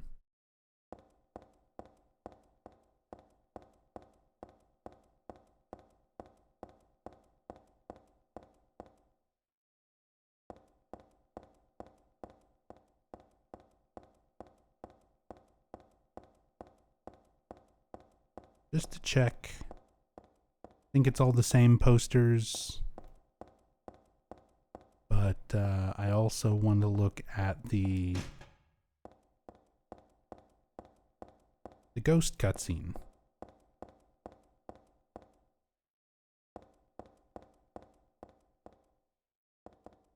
Random question, are you watching some of Combo Breaker this weekend?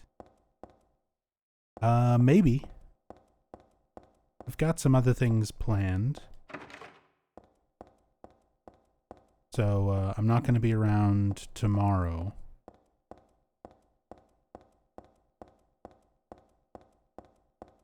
And this weekend I'll probably be taking it easy as much as I can.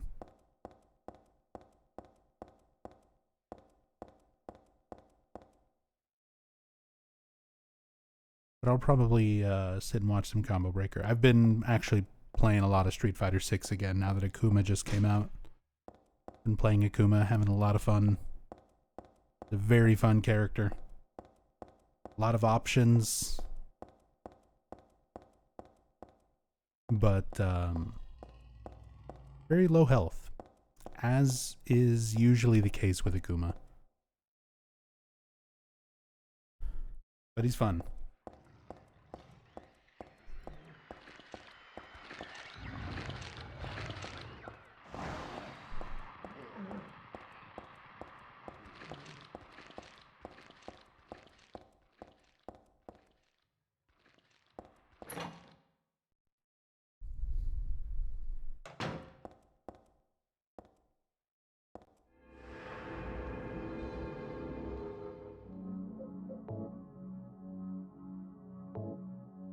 Save.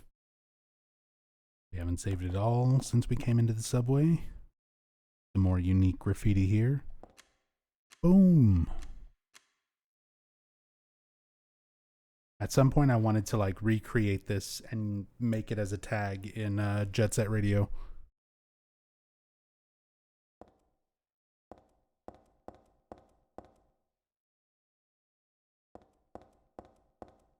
Same posters.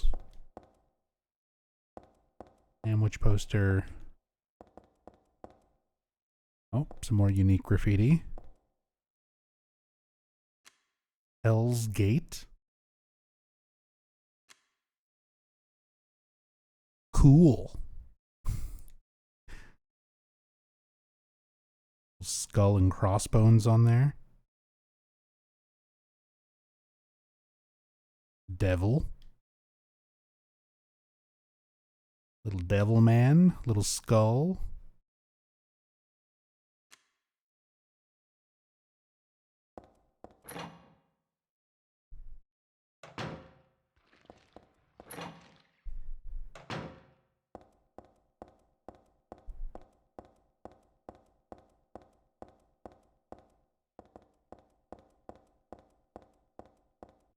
Hey Kuma. Always been interested in Silent Hill, but wasn't until I randomly stumbled upon your story playthroughs on YouTube that I truly learned why my friend, who's basically a sister to me, is so into these games. Hope to one day play them myself. Oh yeah, you should absolutely play these games. They can be kind of a hassle to play because Konami does not make them easily available, unfortunately. Not like good versions of most of them, and a lot of them not at all. But if you have like a computer, even an older computer, you can play PC ports or emulation of pretty much most of the series, and have a really good experience with them.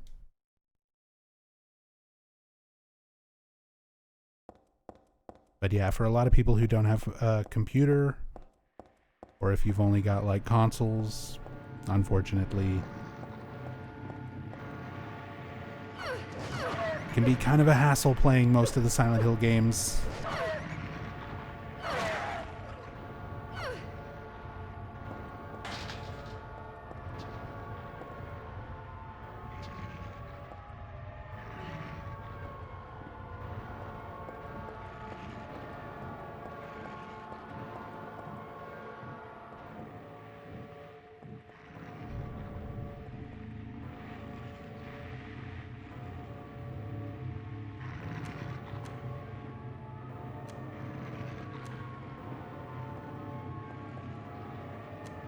This part's always just kind of fun, since you see the dog just running around on the tracks. Oh.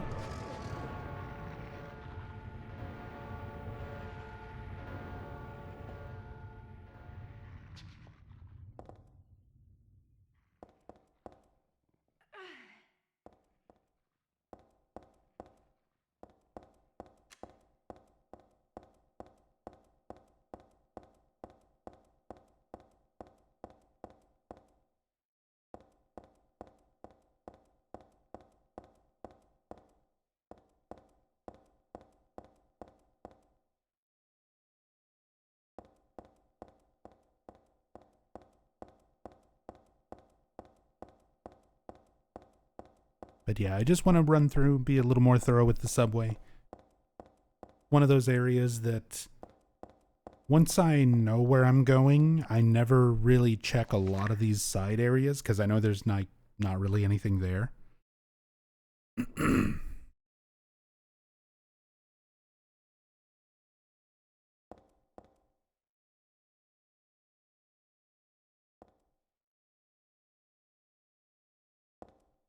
But still worth double checking.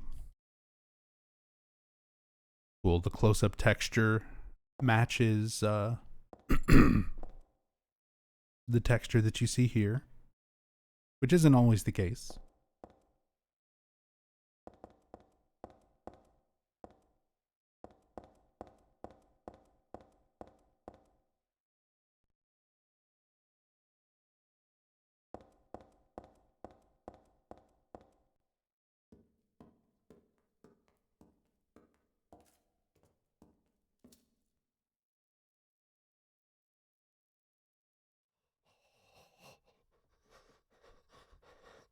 Too bad I can't break the camera during cutscenes. I'm sure there's nothing there. There's nothing rendered. But it would be fun just to see that from a different angle.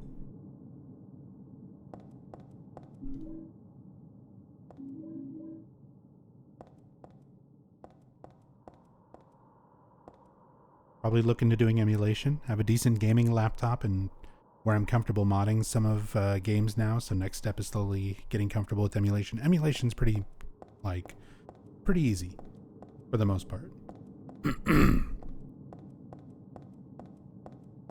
Most, especially older emulators like PS1, PS2, it's just a matter of downloading like the software. For PS1, it's DuckStation. That's like the best one. For PS2, it's PCSX2, which is what I'm using. You're downloading the software, you're downloading a BIOS file and putting it in the correct folder. And it's usually just bluntly labeled BIOS. And then you're getting the game itself, which you can have a physical copy and rip the data, or, you know,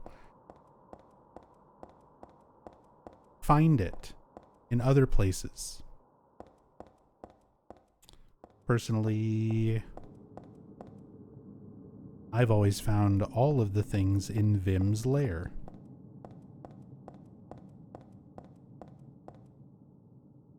All of those backups for games that I already legally own. Not a virus.exe. Vim's is, like, safe and legit, though.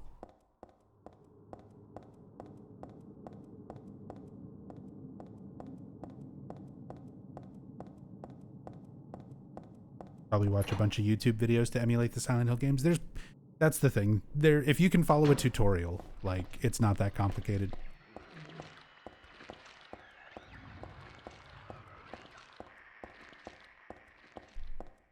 And yeah, what Kabi-sama said, for Silent Hill 2, PS2 emulation for all the games is perfectly fine. But for Silent Hill 2, another good alternative is the PC port. There is an official PC port for Silent Hill 2, 3, and 4. And for 2, you can use the... there's a mod called the Enhanced Edition, which optimizes and improves pretty much everything. A really, really nice way to play Silent Hill 2.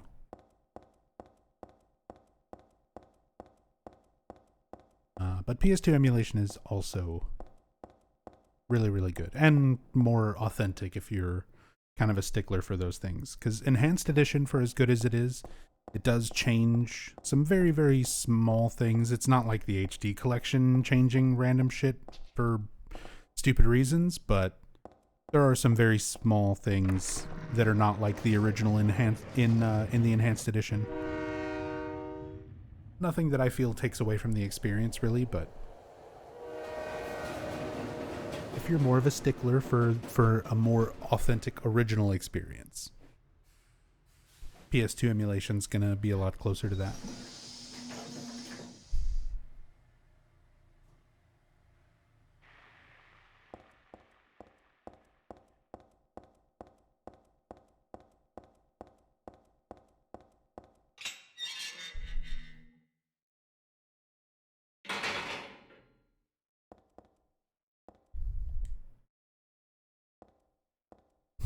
Yeah, same Jamaica. Wait. Jamaica. A little different. 8th Avenue, F. T 69 Street. Nice.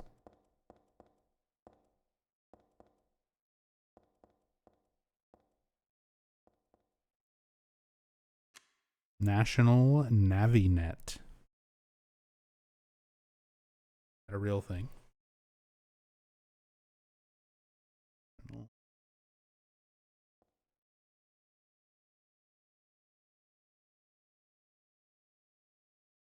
Navinet sign in.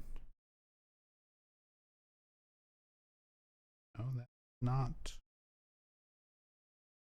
the healthcare thing. That is different. 69. What's up, Techie?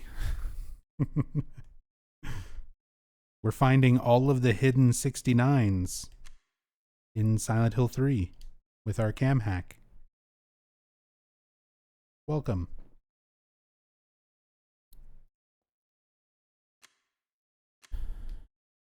Oh, look, this side of the train isn't rendered, because why bother? Player can normally never see over here. That's kind of funny. It's so funny how many times there are random little details in spots that the player would never see, but then there are just as many times where, you know, something like, don't worry about rendering the other side of the train. The player will never see it. Like, there's real, actual details, but then also places where they intentionally leave stuff out. Oh, this is cool. This part's open. Oh, yeah, the little part where we walk in.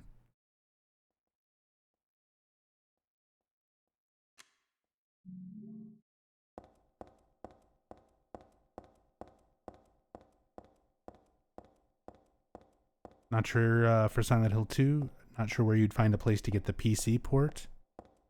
myabandonware.com. Now, abandonware is like a pretty gray area when it comes to a lot of things, when it comes to software, because Konami still owns the rights to Silent Hill 2 and everything, but they don't sell Silent Hill 2 PC. Like, Konami doesn't sell it. You can't buy it digitally. It's not on Steam. It's not on Good Old Games. They don't sell physical copies on their store, you know, anymore. There's no way to buy them legitimately at all. Like, there's no way to get Silent Hill 2 PC. So, it's considered abandonware. So, myabandonware.com is a site where you can download software and games and things like that that don't have any other means of legal distribution. I think it's also on archive.org or whatever. But yeah, again, that's a fairly safe place to get Silent Hill 2. Silent Hill 2 and Silent Hill 3. Silent Hill 4 you can buy legally, so I would just, and it's a decent version. So Silent Hill 4, I would say buy it on Good Old Games. It's usually pretty cheap, and it's a solid PC port. They fixed a lot of things from the original physical PC port for Silent Hill 4 back in the day. The Good Old Games version has widescreen built in.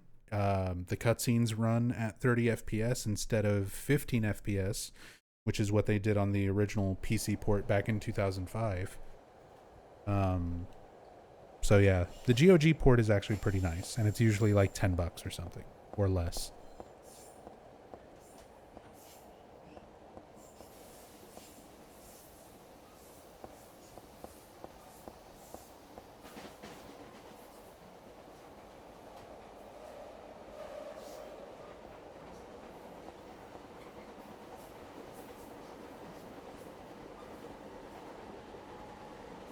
Bloody Halo of the Sun. Whose blood is that? Claudia just going around gutting people? Using her own blood? Oh, it's the Media World shop. We saw that sign.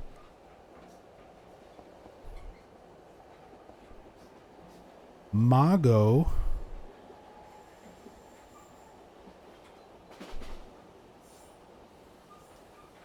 Some sort of little alien character? What the fuck is that? Mago 2D God. Does the Good Old Games version of Silent Hill 4 have the hauntings that were cut from the original version?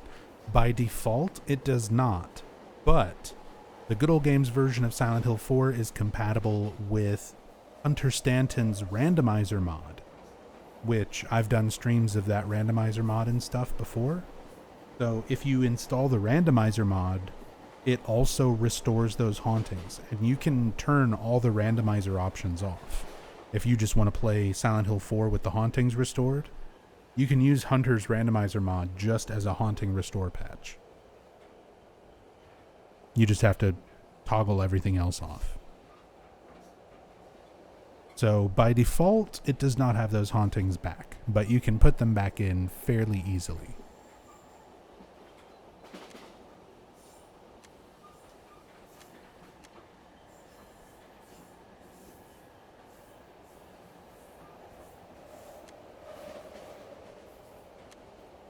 But yeah, there's all these little ads here, all these little subway train ads, and at one point in early demos for Silent Hill 3, I think some of these ads were different and were textures taken from Jacob's Ladder.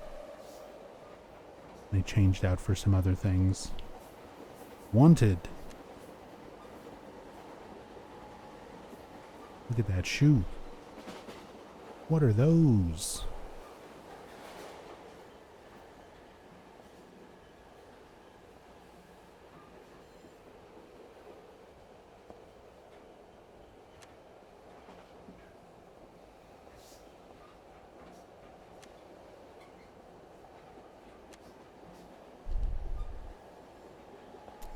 Get a look at our train car going along here.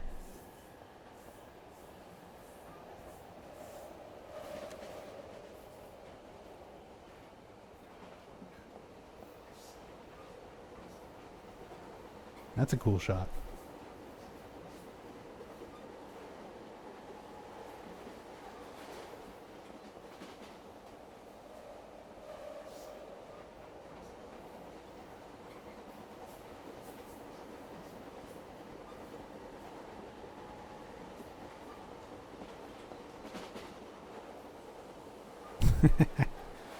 When you see it like this, it sort of reminds me of like old RPGs. It's like Final Fantasy VII on PS1 when you see kind of like a void around a an area when you're like on the train and stuff.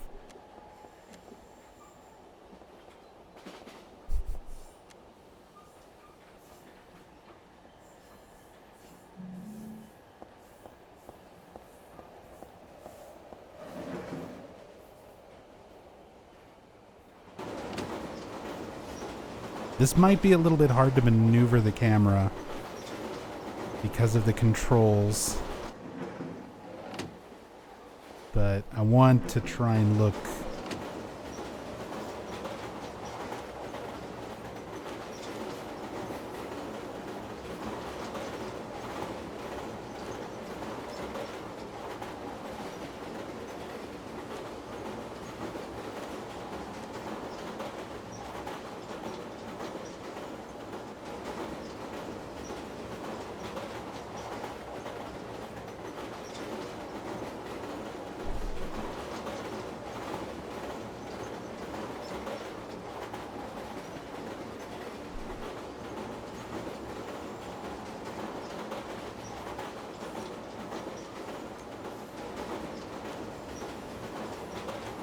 You doing all right, Heather? Having fun riding on the train?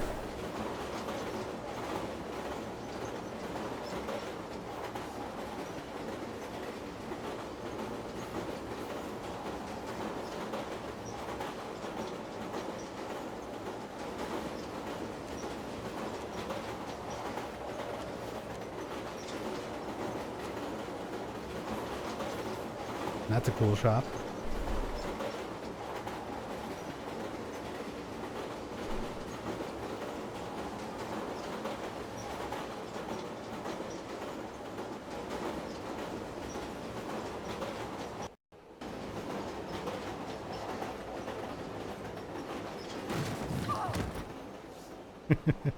And that's what happens if you step off the side.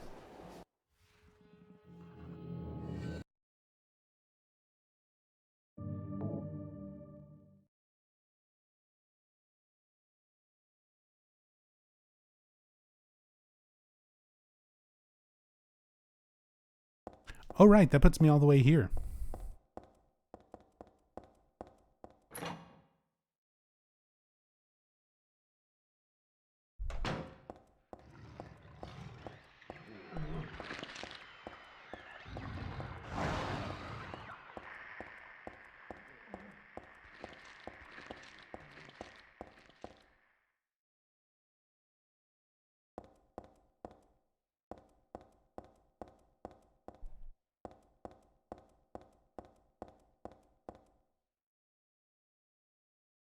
Meanwhile, in an alternate universe, Heather suplexes the train. I mean, she has psychic powers. She should be able to do it in this game. Okay.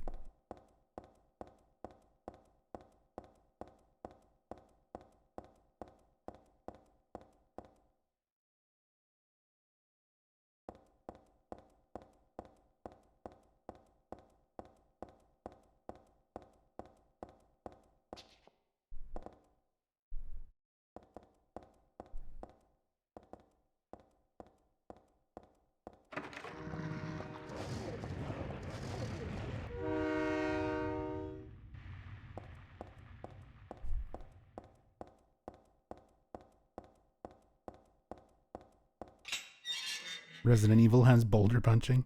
If Chris can punch boulders, Heather can suplex a train.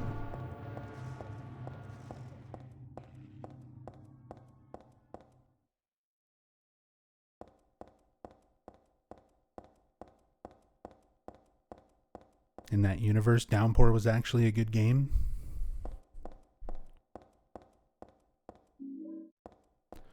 Man, it would have been cool if Downpour was a good game. I know there's a lot of people who like Downpour. And like, I can see the problem with Downpour. It's frustrating for me because I can see the intention behind some of the choices. If the story were better written, if the endings weren't so contradictory, if things were a little tightened up, it honestly could have been a better game.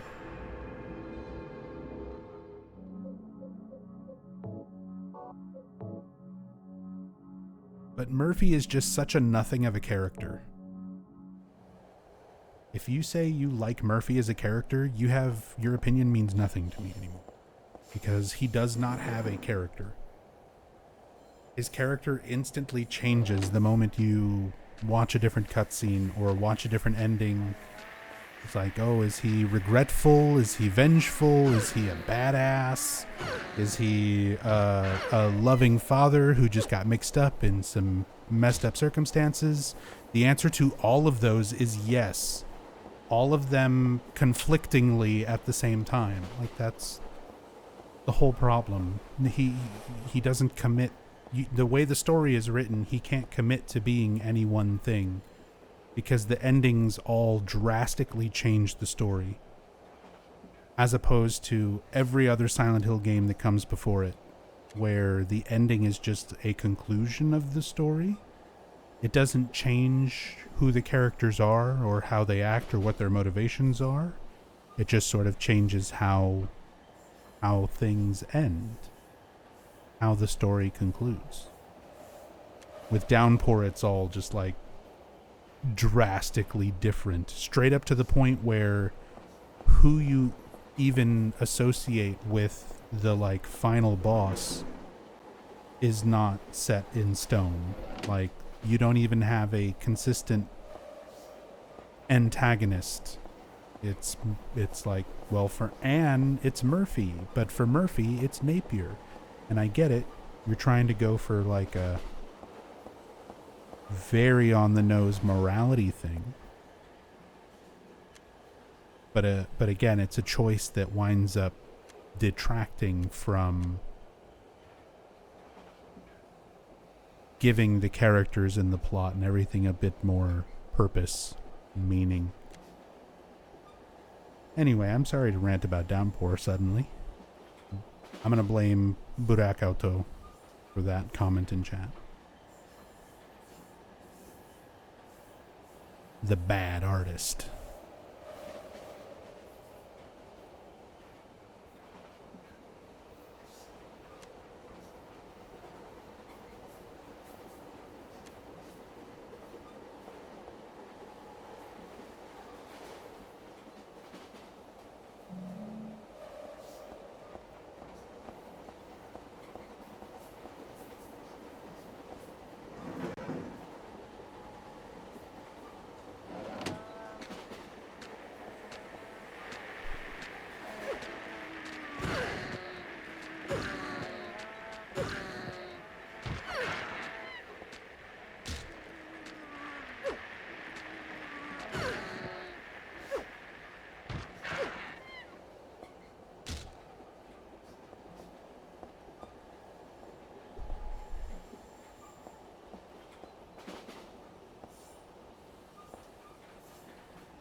Starting to see our different sized numb bodies. You can see they're identical to the smaller ones. Look at that booty. Oh yeah, they've got little bumpy, gross textures on the bottoms of their feet too.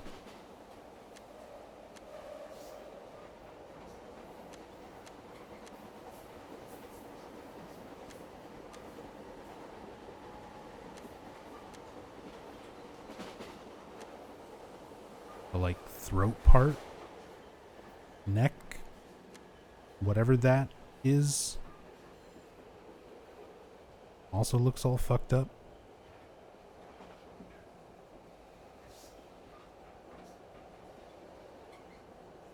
Yeah, they're very veiny looking. Sort of like veins mixed with cracks in the skin.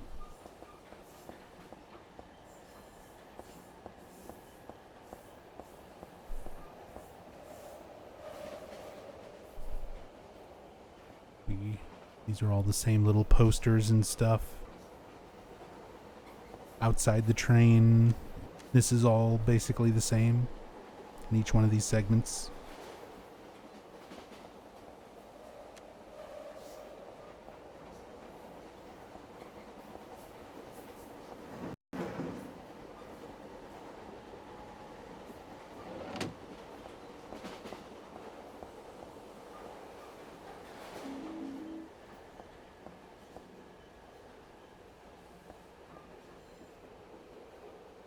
Actually got some light.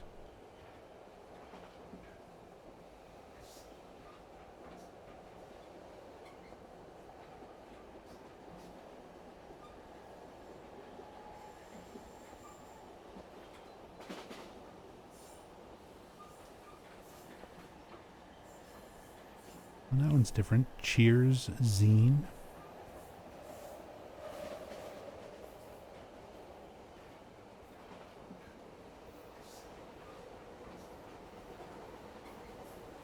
Caution, please switch off your mobile phone.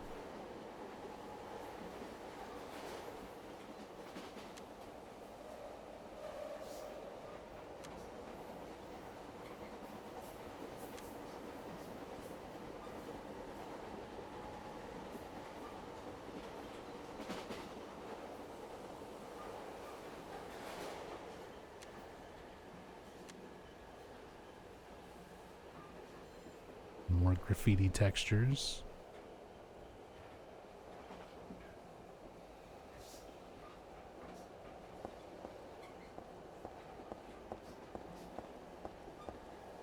Pretty neat.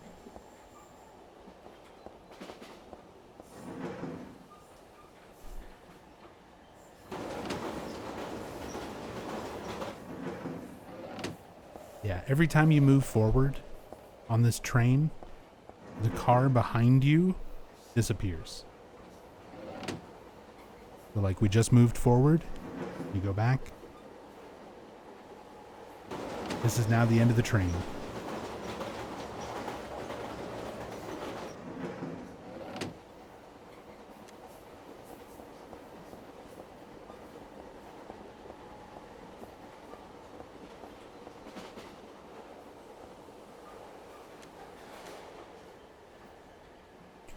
Rat.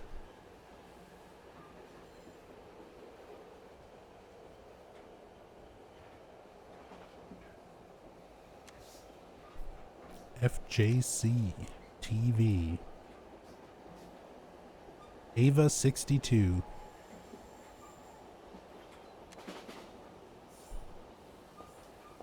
Eva.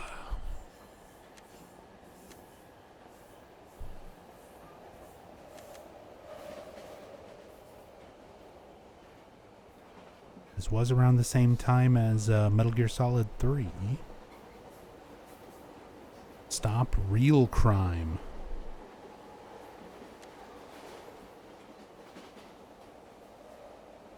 Too Cold Out.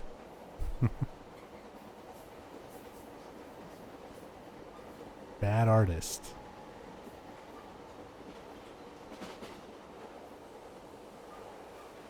Sorry about the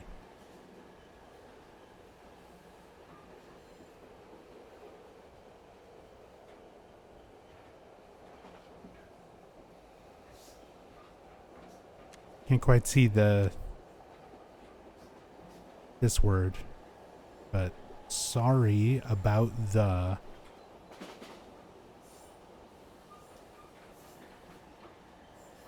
something.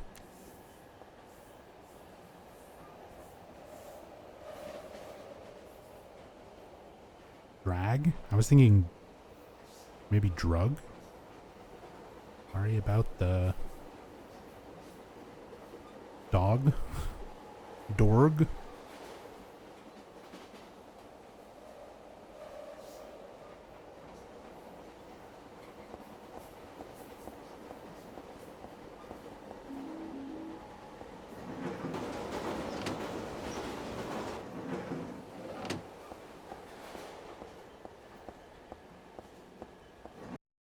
Played Downpour and enjoyed it a lot because it was the only Silent Hill game you had on your deployment. I mean, yeah, that'll obviously have a big impact on how you feel about a game. And that's one of those things where I understand the natural bias that everybody forms, you know, myself included. What time of your life and where you were when you played these games has a big impact on how you feel about them. Whether or not they're actually that good or not, conflicts with how fondly you remember it or when you played it. The time of your life, you know, the memories kind of surrounding it more than the game itself. Now, I've gone back through and played all of these games thousands, literally thousands of times since they've come out to sort of try and separate that bias, my own natural bias towards like Silent Hill 2, 3, and 4 coming out, very key formative time in my life. And it's like, do I just think those games are good because of where I was at that point in my life and when I played them, or are they actually good? And I mean, I'm always going to have that level of bias in the way that I've played things, my personal experience with all of these games as they came out, but I feel like even going back through, playing them, analyzing them from a strictly narrative standpoint, design standpoint, art, music, sound design, and again, trying to be conscious of that bias and try to remove it from how I kind of criticize these games overall. I still feel like, you know, Silent Hill 1 through 4, there is a very distinct mark of quality. Not only compared to just my own personal opinions, but compared to other people's opinions, other games that were out at the time, and how they were received, and how they look, and everything by comparison. Like, I'm not trying to say my opinions are more factual, but I try to put a lot of effort into how I feel about these games, my opinions on them, trying to sever my personal bias, and put a lot of focus on just my overall experience with the games. And yeah, like, and that's the thing in the great, like, overall scheme of things. If you're looking at like horror games as a genre, as a whole, even some of my least favorite Silent Hill games, like Origins, I rate very low. Homecoming, I rate fairly low. I still would consider those games, even though they're in my lower tier end for Silent Hill, in horror as a genre overall, they're still pretty good.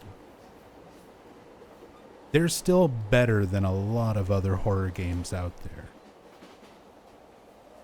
especially for the time period that they released.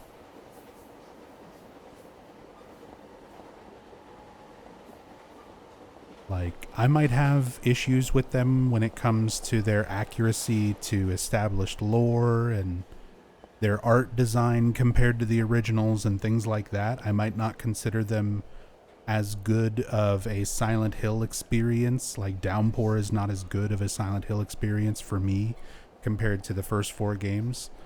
But I would still play Downpour over a lot of other horror games that came out in 2011, 2012, or around that time period.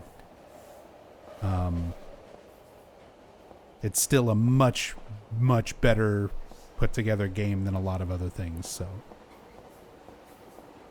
I feel like a lot of people kind of take offense when I talk about not liking a lot of the Western Silent Hill games and stuff. And you got to understand, like, I might not rate them very highly as personal, like, as a Silent Hill fan, but there's none of them, well, some of them. Book of Memories, like, I would consider just a bad game, you know. Ascension we're not even going to talk about, but stuff like Book of Memories, like, that's objectively just a bad game. It doesn't matter, Silent Hill or whatever basis of comparison you want to use. Whereas something like Silent Hill Origins, to me it's not a very good Silent Hill game, but it's still a better horror game than a lot of other things out there. And it still tries to at least emulate a lot of the feeling and gameplay of the original Silent Hill games. Like, the Western games tried. Like, you can see how they were trying. I don't think they necessarily succeeded at what they were trying to do, but you could tell there was at least some amount of effort. So some people like them. Some people like them for what they are. They're not as hypercritical as me or a lot of other fans, and that's perfectly fine. Like, what I do and what a lot of other fans do is not the normal thing. Like, most people will play something and enjoy it once in a while. They don't hyper obsess over the details and stuff the way I do and a lot of other fans do. So if you're less concerned about a lot of really minor things, the rest of the Silent Hill games after 4 are much more enjoyable experiences when you don't have that sort of mindset behind it. It's like that picture. There's a meme picture where it's like a guy biting into a slice of pizza, and it's like, Little Caesars tastes amazing when you don't have a bitch in your ear telling you it's nasty. That is the Western Silent Hill games for anybody who enjoys them. Downpour is a great game when you don't have an asshole like me telling you everything that's wrong with it in your ear. Like, if you just shut your brain off and don't think about it too hard, you can sit and enjoy the fuck out of Downpour or Origins or Homecoming or Shattered Memories or whatever. When you get somebody like me who's actuallying all of the lore and details from other games and stuff, then it's like, yeah, it kind of ruins the experience. Good till you got a bitch in your ear telling you it's nasty.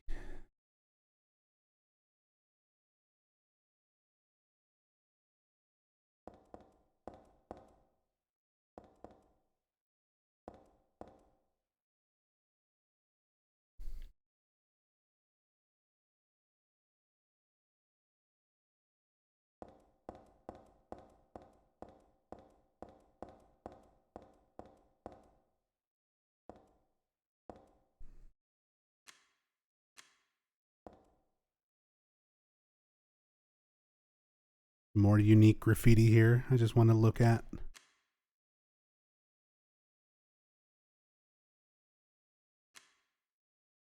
Copied the title and it copied that wall of text.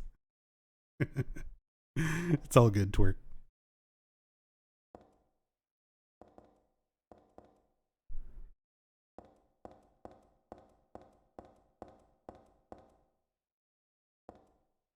There is no longer an inside of the train rendered.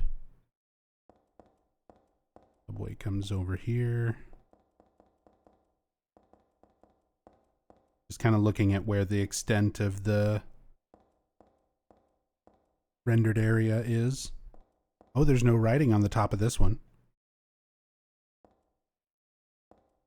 There was writing on top of one of the other train cars earlier. Not this one.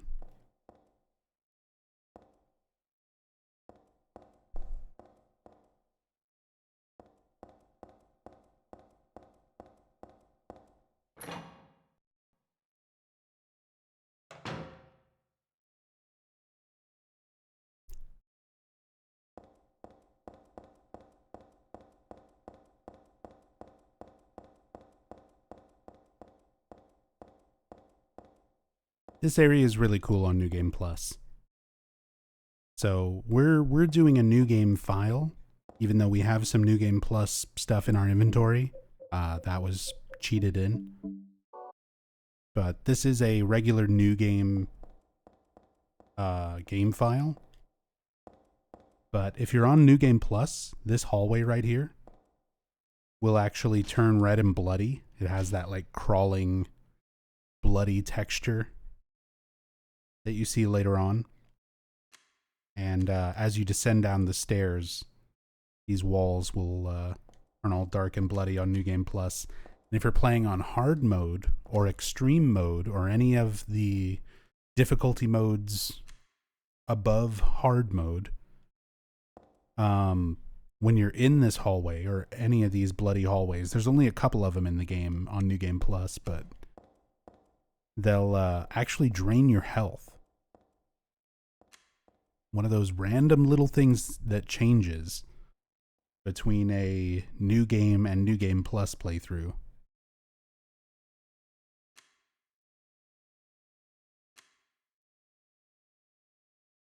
Always thought that was a cool detail.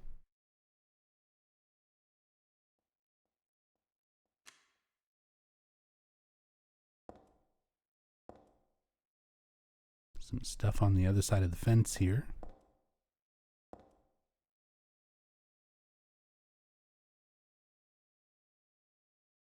See, can't get back here at all. A little tunnel section is rendered.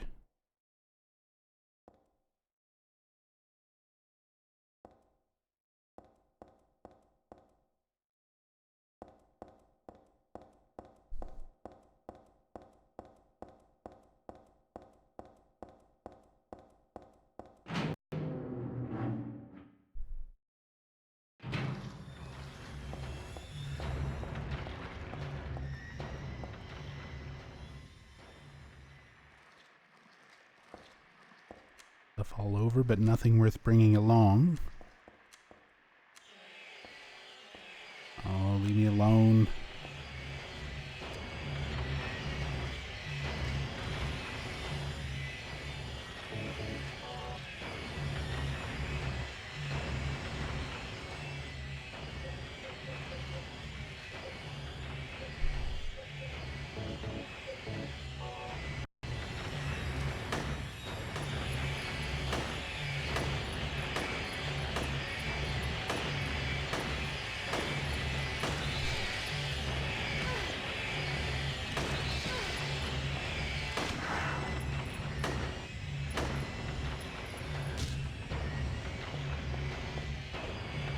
I just want to get rid of these to get rid of the sound.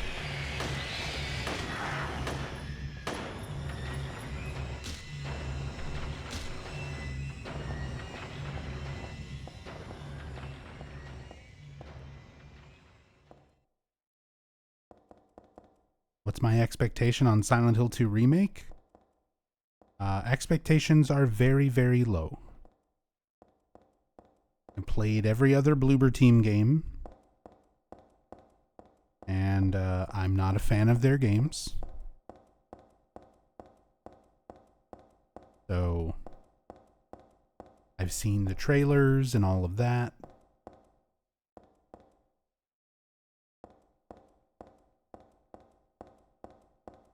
And just like I was saying before, describing the Western games, for somebody who does not hyperfixate on little details and things, you're probably going to love the remake. For hyper fixated nerds like myself, it's probably going to be terrible. Honestly, I'm holding out hope that if it can at least be a good speed run,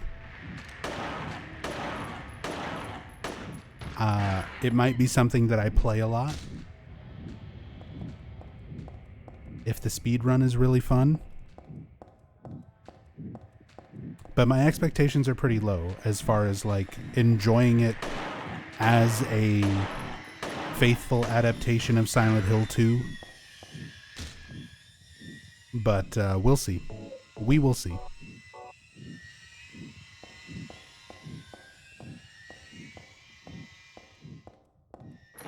My concern is that newcomers will consider it amazing, but all the Silent Hill 2 veterans will realize it's full of glaring issues. It's the same.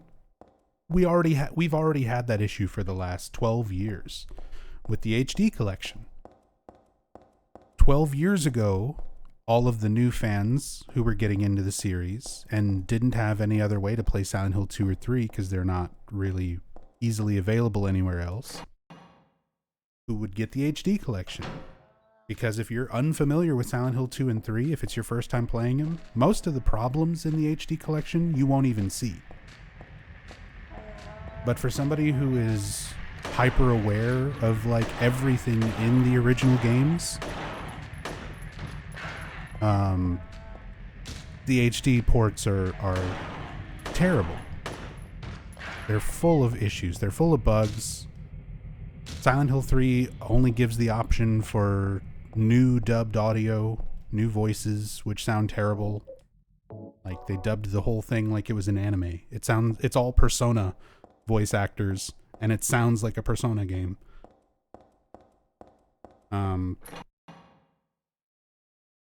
They were using early like pre-release code to make it, so there's a ton of bugs.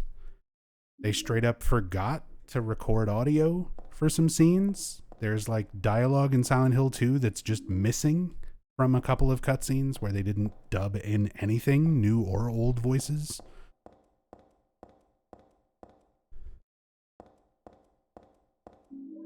But again, if you're not hyper obsessive where you're looking for all of those things on top of all the little texture changes and sound effect changes, music changes where they didn't have the original audio, so they had to use the soundtrack, versions of all of the songs, which don't loop properly.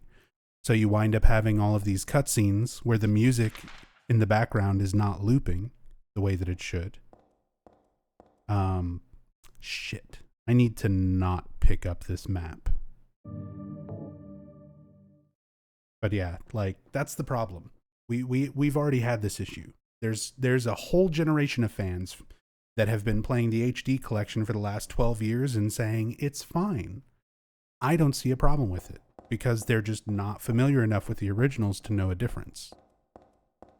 Silent Hill 2 Remake and stuff like that is the exact same thing. You're going to have a whole ton of new fans who only know that and don't really know the original, or at least not well enough to draw like a fair comparison.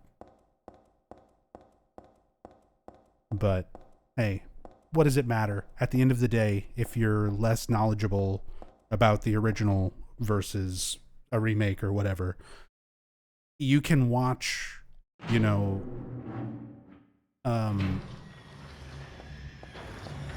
can watch The Thing with Kurt Russell and never have seen The Thing from Another World from the 50s and still enjoy it, Like, I can be old and bitter and mad about it all I want, but people are going to play the new stuff and like the new stuff and not care about the original, and that's just reality. Some people will. Some people will always go back to the original source material and appreciate that sort of stuff, draw fair comparisons. Some people are cultured like that and care about having informed opinions. Some people just want to enjoy some media. Some people just want to play a game. They just want to play the scary game. I want to play the game and be scared. And I heard this was a scary game. My grandpa told me this was the scariest game he ever played. So now they're remaking it, and I'm going to play it. And that's fine. That's fine too.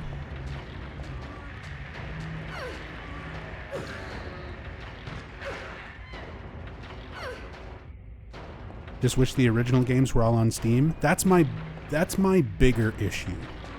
Like, rather than having an issue with the remake itself, my bigger issue is just the lack of availability for the originals. You have to go through so much trouble. Like, if you're a new fan getting into the series and you're like, okay, all I have is a PlayStation 5. I want to play Silent Hill games. What can I do? Like, okay, you can play the Silent Hill 2 remake when it comes out, and you can play Short Message. And that's fucking it. 2 games out of a fucking 25-year-long franchise. That's pathetic. That's we can do better. Konami can do better. Availability is the big problem. People need to be able to play the originals so that they can even form that opinion. You know, whether they like a remake more or less or whatever, have any kind of impact on it at all. Because right now, if you're not willing to watch tutorials and put in some effort to set up PC ports or emulators or spend fucking hundreds, if not thousands of dollars on physical copies, you're just kind of screwed. You don't get to enjoy this wonderful horror series. Sorry. And that's fucking stupid.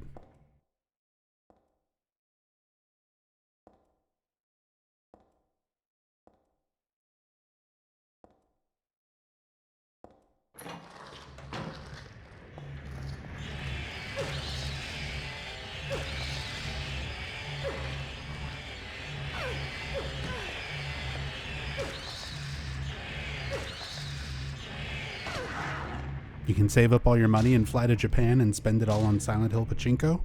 Nah, just save up your money and buy a Silent Hill Pachinko machine. They're not that expensive. You can get a Silent Hill Pachinko machine for around like $300 or $400. I know multiple people who own one. An Eternal Enigma has one. Silent Hill Collector, Whitney Chavis has one. Ecdysis has one. So you can actually get the Silent Hill Pachi slots for like a few $100s.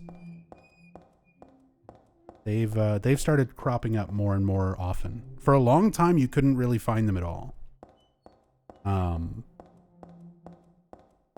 then I can remember years ago, the first one that ever went available for sale in the U.S., I saw a bid for it. I saw a page for it for the auction or for the sale, the place that was selling it. And I didn't have enough money for it at the time. So I was telling like all my other Silent Hill streamer friends, Enigma and Techie. Techie was actually, I remember telling Techie about it first. Because I was like, this seems like the kind of thing that Techie would want to own. And Techie was in the process of like moving across the country. So I remember Techie was like, oh, if I wasn't spending all this money on moving, I would absolutely get it. And then Enigma was like, fuck it, I'm going to get it. And he wound up buying that one. Is it fun to play Pachinko? Well, there's a couple of caveats to my answer on that. First of all, the Silent Hill Pachi slot is not a Pachinko machine. They call it a Pachi slot just to skirt around Japanese gambling laws, but it is a slot machine. There is no Pachinko element whatsoever in the machine.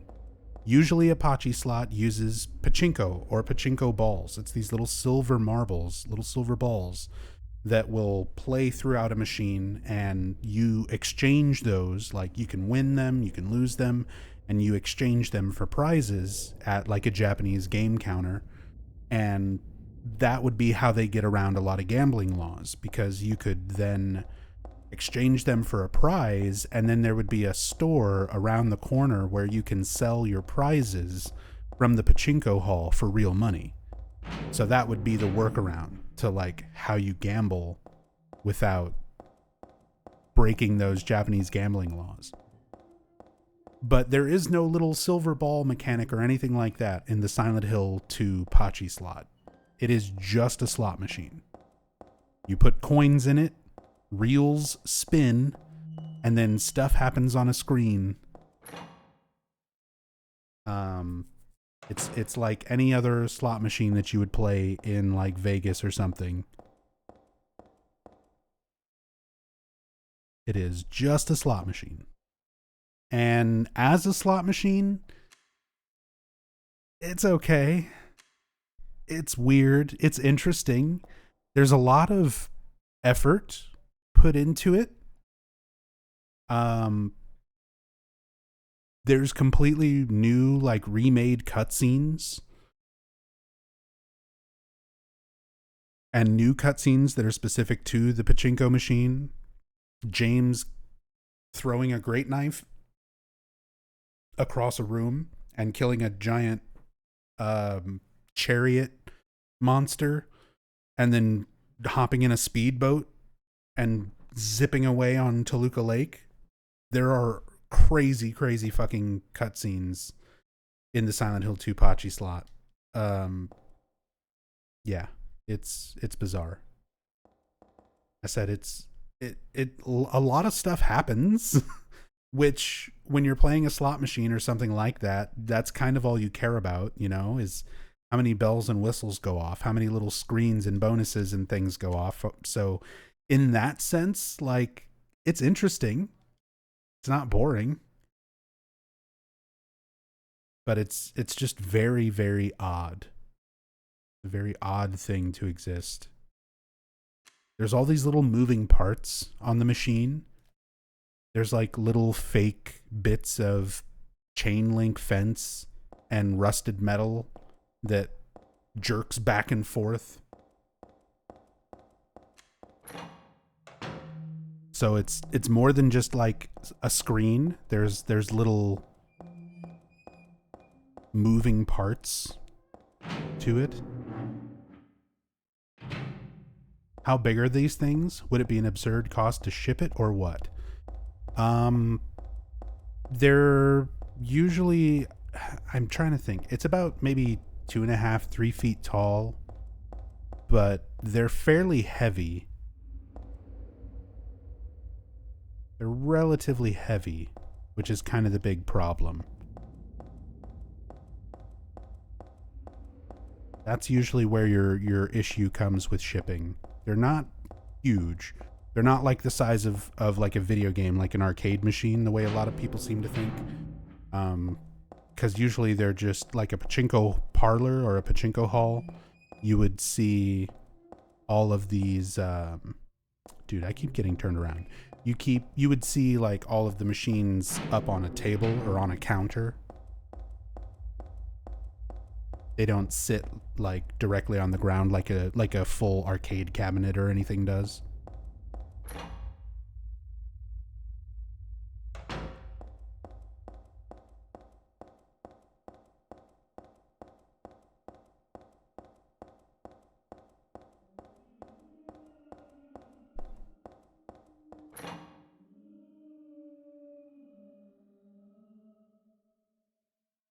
Don't know if we ever got an explanation why the PC port of Homecoming was an absolute dumpster fire. Maybe that's part of the reason they're reluctant to do PC ports.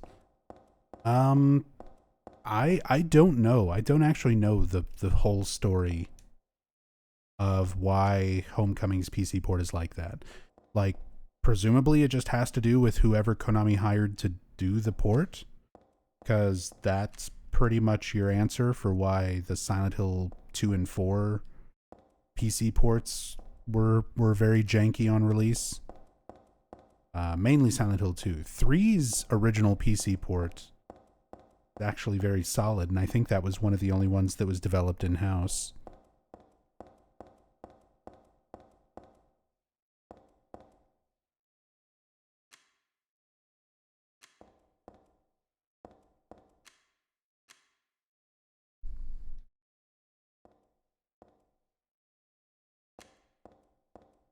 yeah, knowing Konami, they probably just got people who weren't particularly experienced or good at doing PC ports to do it quickly and cheaply. That's basically any botched port in Konami's history. Hey, what's up, Wex?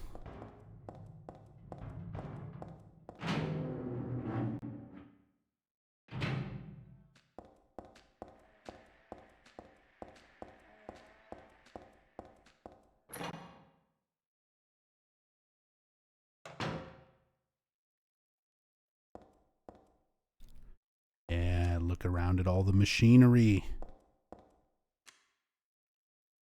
What kind of machine is this?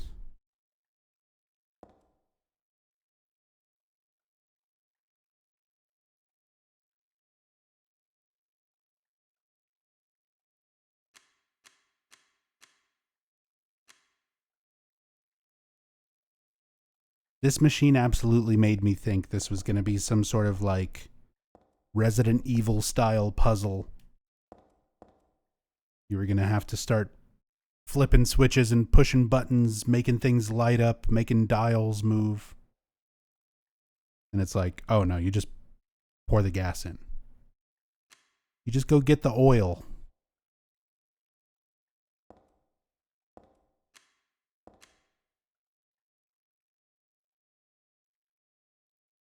But we can actually get a look at the pulley system now. Goes up through there. Around the pulley here. Down into the room below, which is not rendered.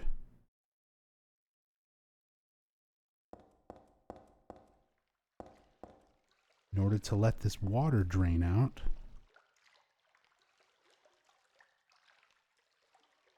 The hole's full of dirty water. Can't go down there like that.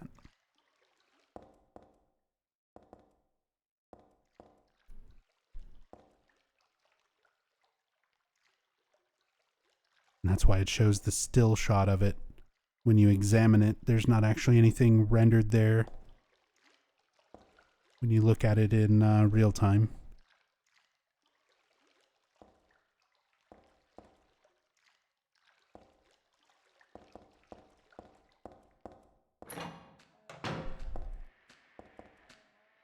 Really quickly, I want to look at the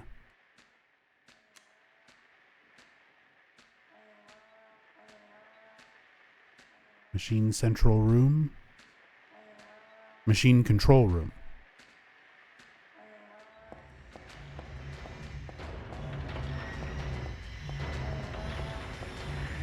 Hiya.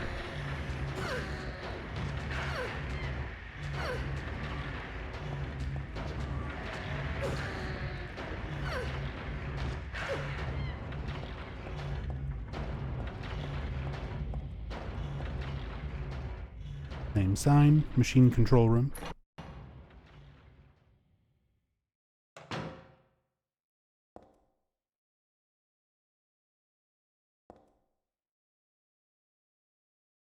Here's that same eco poster, but now with the halo of the sun on it.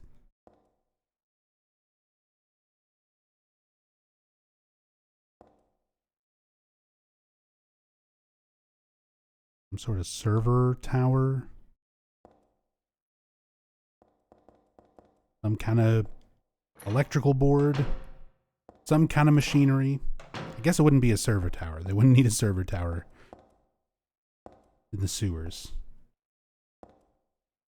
Something scribbled all over the blackboard, but it's faded and hard to read. It doesn't look important anyway.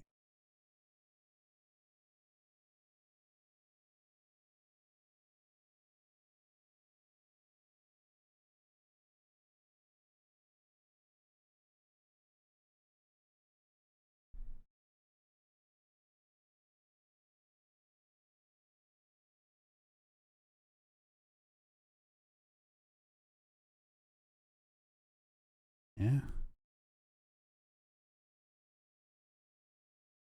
I'll have to look around and see if I can do a PC cam hack at some point.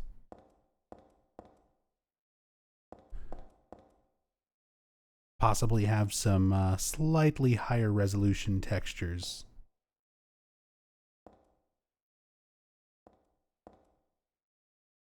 Nothing inside the locker. Nothing rendered. Airborne Express.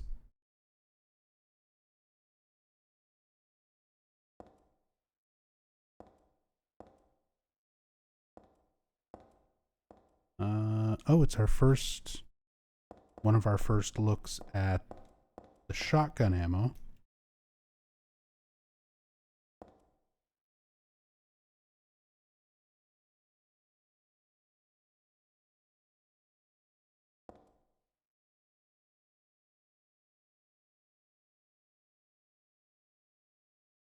Oh, look at that. You can even see the two rendered little shells inside the box. Same thing for the handgun ammo. There's two bullets that are visible where the box is like slightly slid open.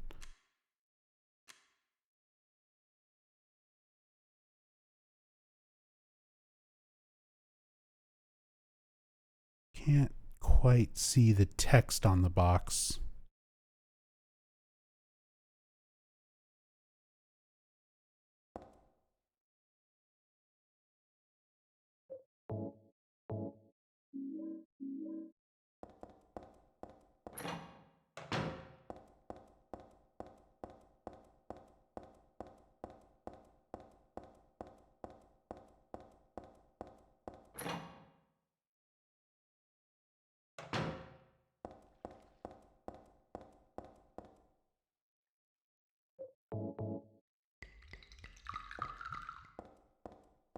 The handgun bullets are huge. I'll never unsee that now.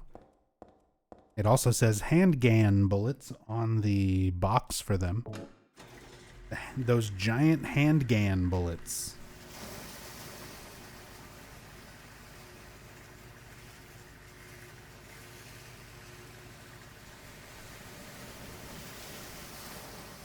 Clipdoor, thank you so much for the $10 tip. I don't have, because of the way I've got things set up right now, my alerts don't work for donations or for tips. But it says, okay, I've consumed enough free content from you. You're the best. Thank you so much. Really appreciate that, Clipdoor. Thank you, thank you.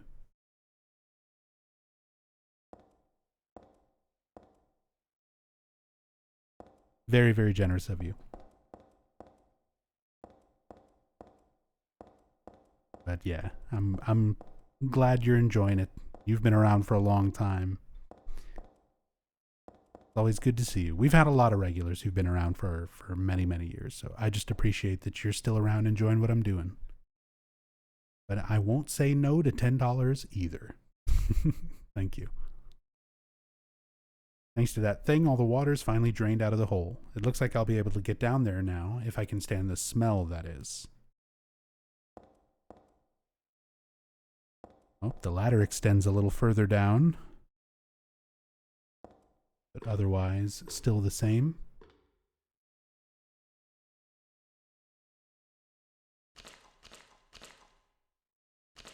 Now we can look at this, where the water drains out. What the machine actually did. Oh, look at that. You can see like the rippling water effect for the little bit of water that's still here.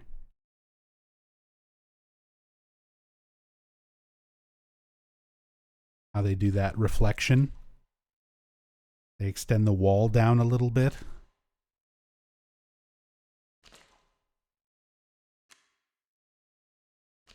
That's cool.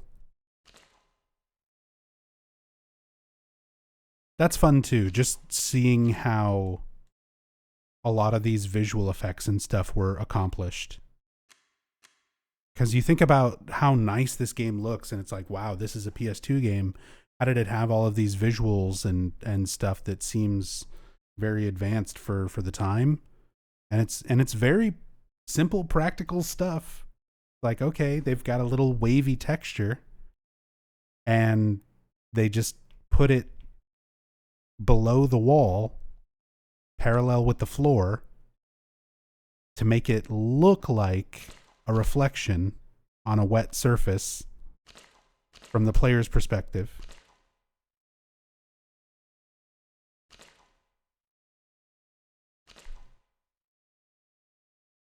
Very good. Very cool. Smart use of assets. That's a very good use of like how to get something convincing, a convincing effect with relatively, limited technology for the time, and getting like a really impressive end result. Still holds up.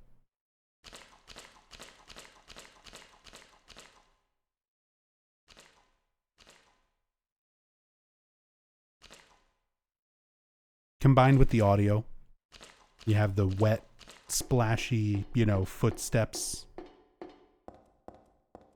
So it really helps sell the effect. It's one of those things that you have to take into consideration. Even if your visuals are good, if the audio didn't match, if it sounded like normal dry footsteps, you wouldn't buy the water effect as much. It's this combination of your lighting, your environment, the texture detail, the visual effects, like those moving ripple effects, the sound effects, all of that coming together to sort of convince you of this area. Give you a convincing effect of being in this underpass. Everything is gross and wet. Really good. Really impressive. Are we getting the beautiful golden pipe? We already have it. Because I hacked in every item in the game. So we've already got it. And this is a new game file. So I won't even be able to activate the pipe fairy interaction.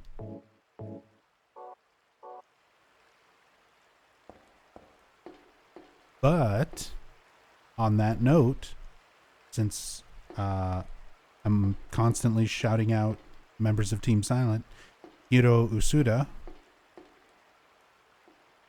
was the artist who drew the pipe fairy. So the sewer fairy, that artwork of the fairy was done by Hiro Usuda, who designed a lot of these environments and backgrounds.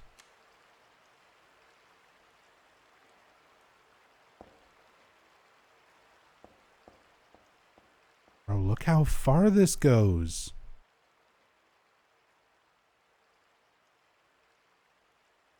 It doesn't come anywhere close to rendering that far. I was gonna say, what are these weird spikes? It's these holes.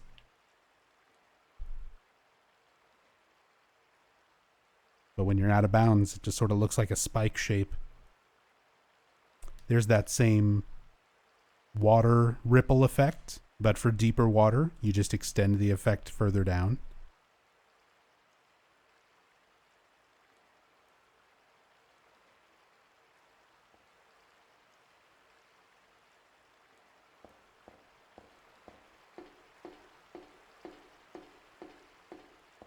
That's a cool shot. The camera zooming this way with Heather walking across the bridge. Half of this is just me getting some cool B-roll to use in like future videos. A lot of it is also just having fun because I genuinely just enjoy doing this. There's like a ladder up here? What?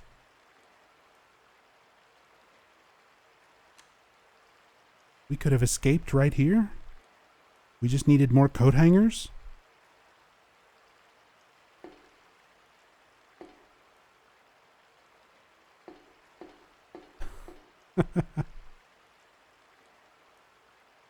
I never noticed that ladder up there.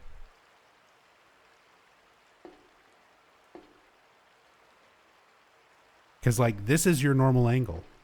This is your default camera angle. When you're in this little hallway, you normally don't have control over your camera at all. If you try to move your camera, you can see Heather's head moves around, but your camera doesn't go anywhere. You don't see it at all, unless you cam hack and force the camera up.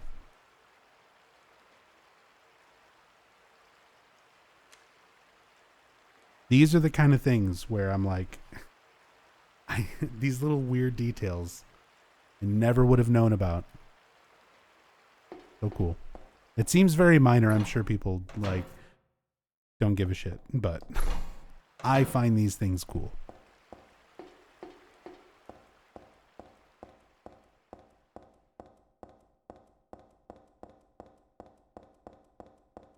Maybe they planned it to be used originally.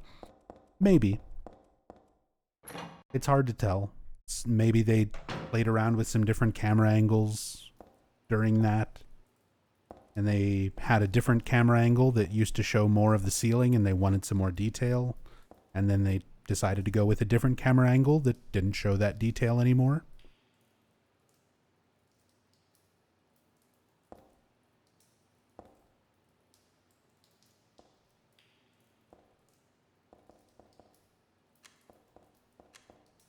This is where, if you're speed running, you can actually clip out of bounds to skip a huge portion of the underpass. And I can use the free cam to show you exactly how that works. So normally, to set up the trick, you would step off of this little platform. This is for the PC version, by the way. So I can't even do it on the PS2 version, which I'm emulating right now. But if you're speedrunning the PC port, there's a big out of bounds skip right here. So you would quick save right as you're stepping off of this ledge where Heather jumps down, and then load that quick save while readying your weapon. And it would usually put Heather right about here when you reload your game, but she would be clipped partway into the wall. So you would usually be like in this wall right here. But then from here, you can go in this direction and see, kind of following this little hallway at a slight angle. You can go over here, and this whole area should be rendered in. Now, because I'm doing the free cam, it might not be there unless Heather herself is running over in this direction. It might not render in. Yeah. But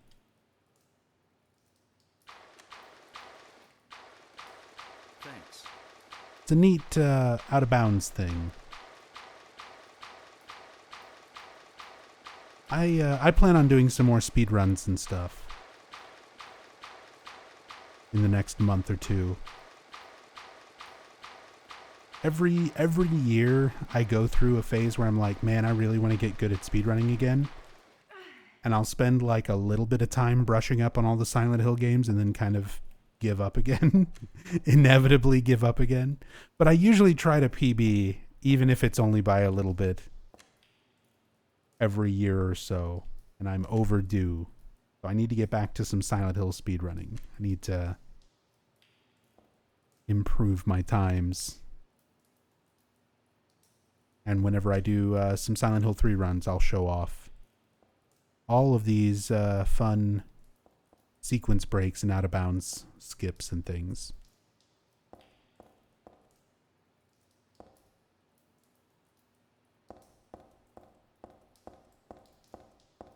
PB.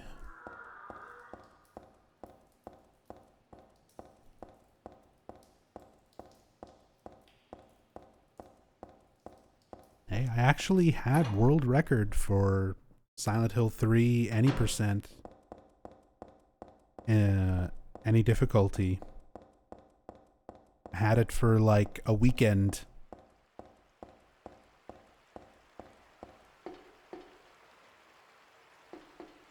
Back before a lot of the new stuff was discovered. The Borley Haunted Mansion skip was a very, very new discovery.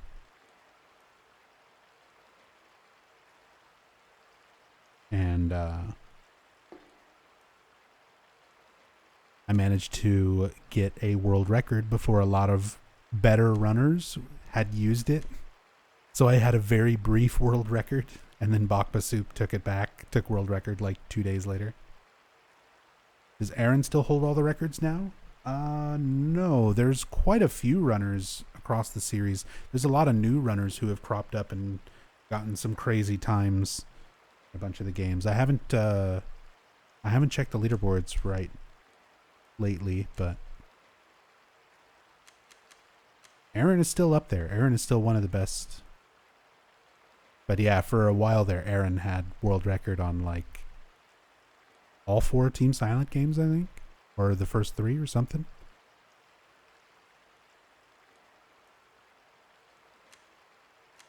Here's that slurper.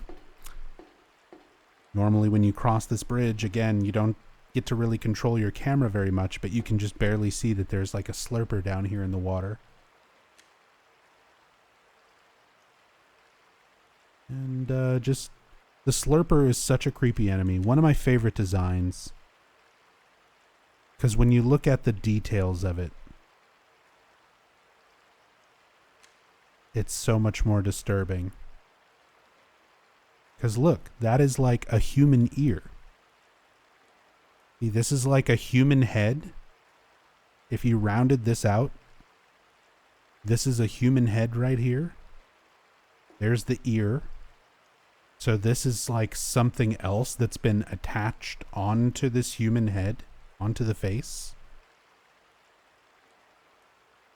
But instead of it being just like a mask, it's part of the creature, since its mouth and teeth are on the end of this as well.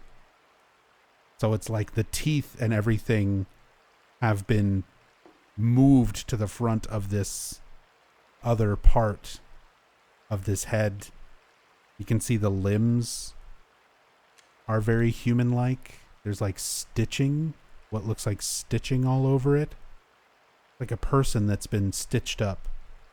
Their arms have been like stitched into these little stumps. Their legs have been stitched into similar kind of ends.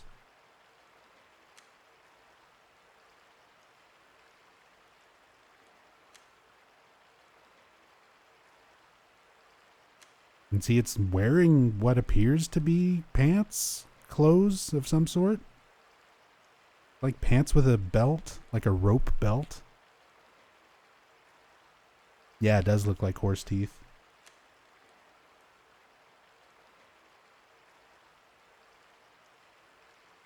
But cool enemy design, especially when you can really, really look at all those little details. Is there another ladder? There is another ladder here. And a little trapdoor here.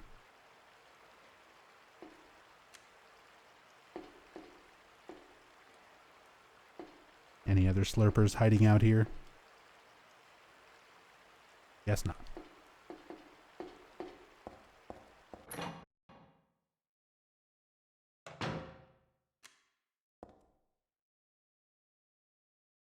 Lots of little detail things in here.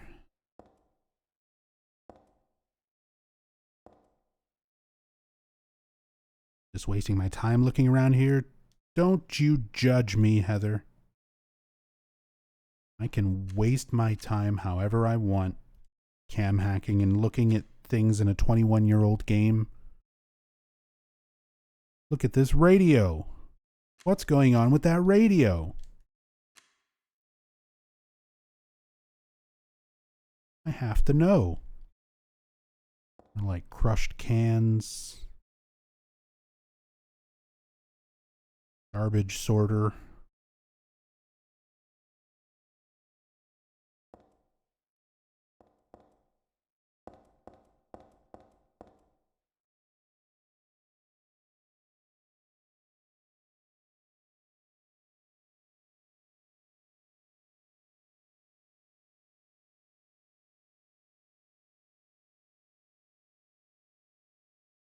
We looked at some ampules back in the mall, up close. Last time I did this. But try and get a look at them here. Or, you know, accidentally pick them up because I'm still in control of Heather even while I'm controlling the free cam. That works too. There's writing on them, but I can't get close enough to it to actually like see the writing well enough to read it.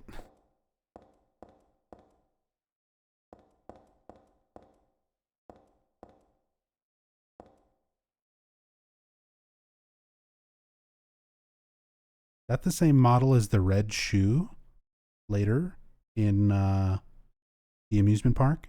Just colored pink.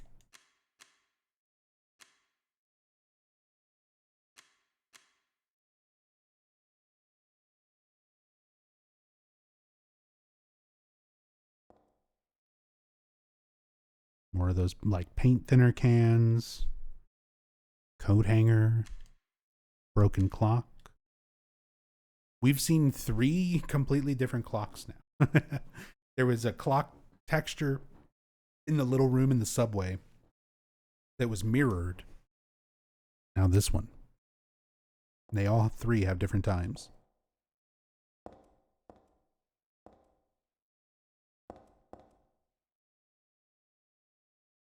Wheelchair.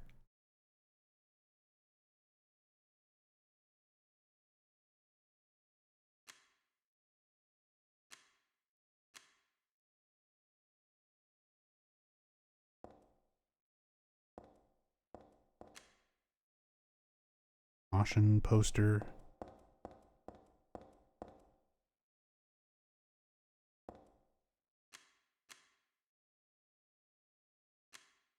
Hair dryer.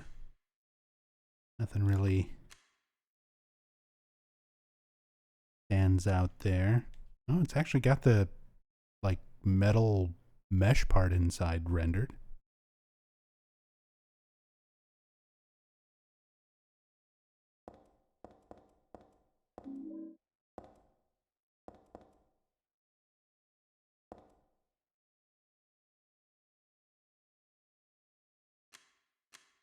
Thought that might be some writing or some more graffiti.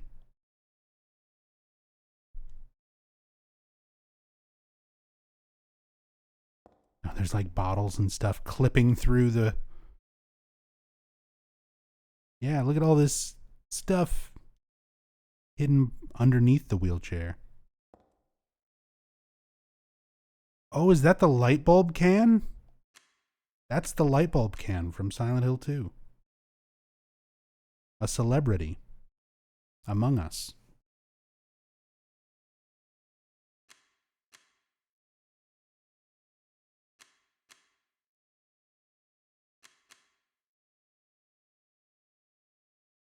Canned light bulbs.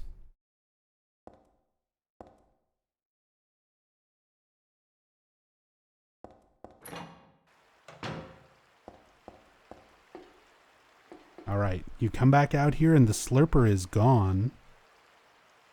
I wonder if they just moved him.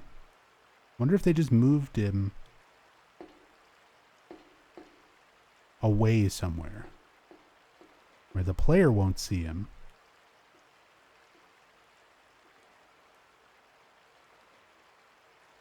Sometimes games will do that. Rather than remove an object completely, it's easier to just move it out of the player's view.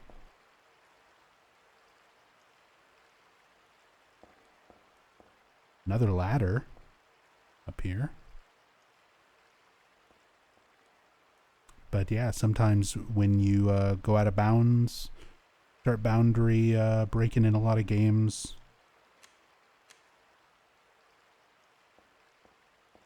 you'll notice things that are supposed to be gone or removed from a scene, and they're just moved out of bounds somewhere.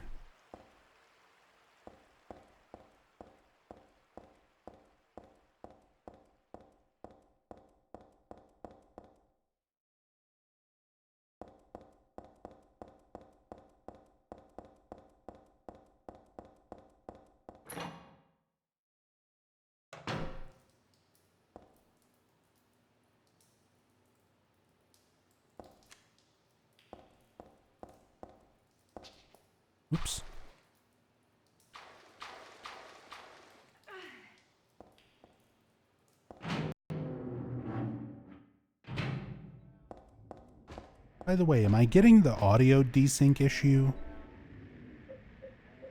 that we were having last time I streamed this?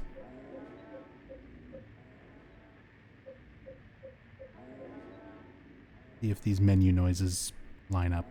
Doot, doot, doot, doot, doot. Looks good. Okay, because that was something we were running into last time that I just remembered.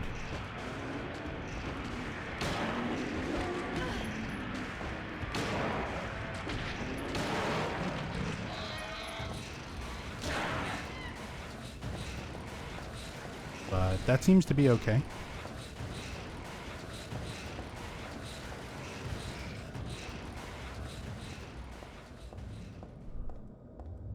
What is this?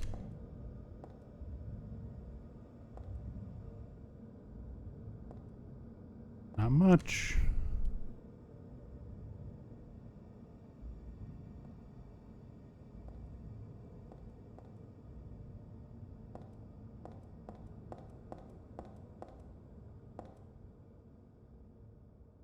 Area 0A.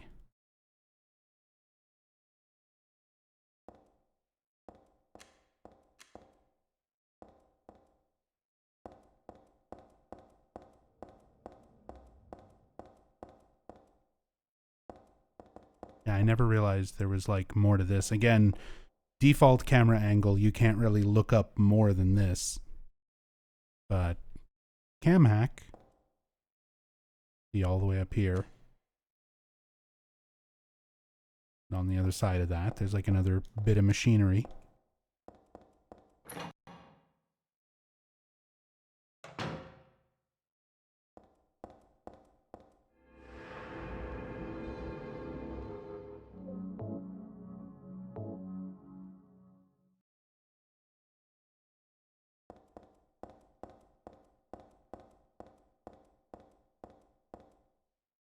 Danger, keep out. It's so dark in here.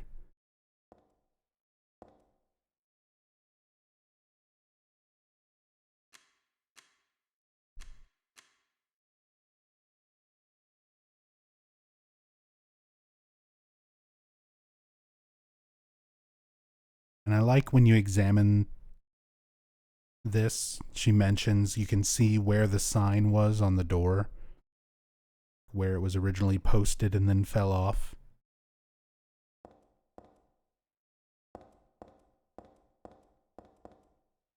This was probably pasted on that door there. I can see where it fell off. It's like I have all this dialogue memorized.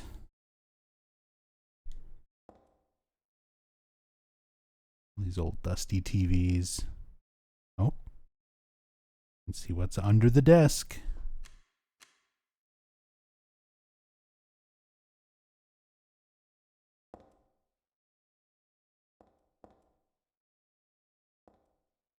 Not much.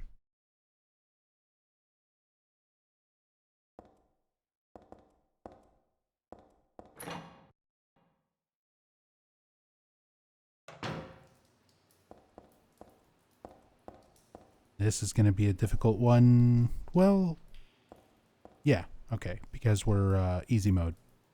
We shouldn't fall into the water.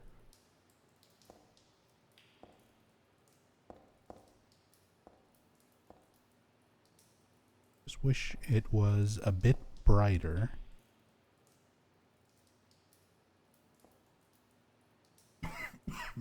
Excuse me. God, my throat is really struggling. I was hoping to stream a lot longer tonight, but I may have to call it sooner rather than later just to not completely strain my voice.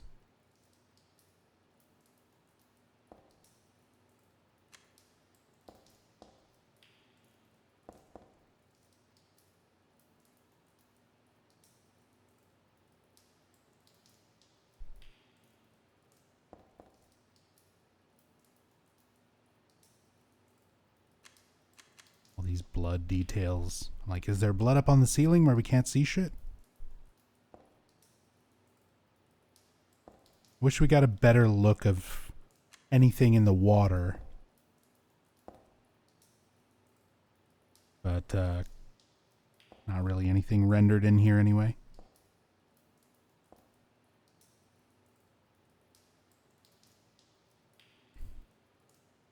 Again, good little visual details. All the little bits of debris like floating through from one end where the bars are to the next.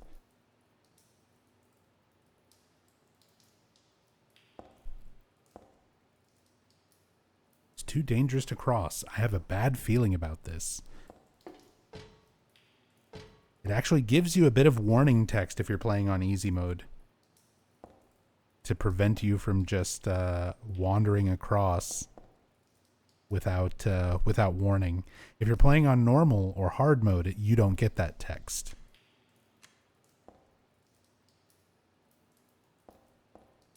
You can just walk out there and instantly die.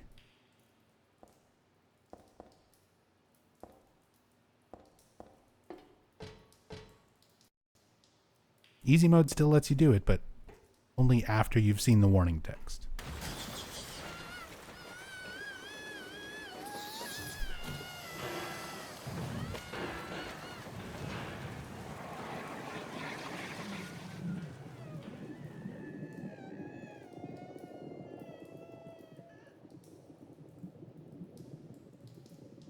All right, bye.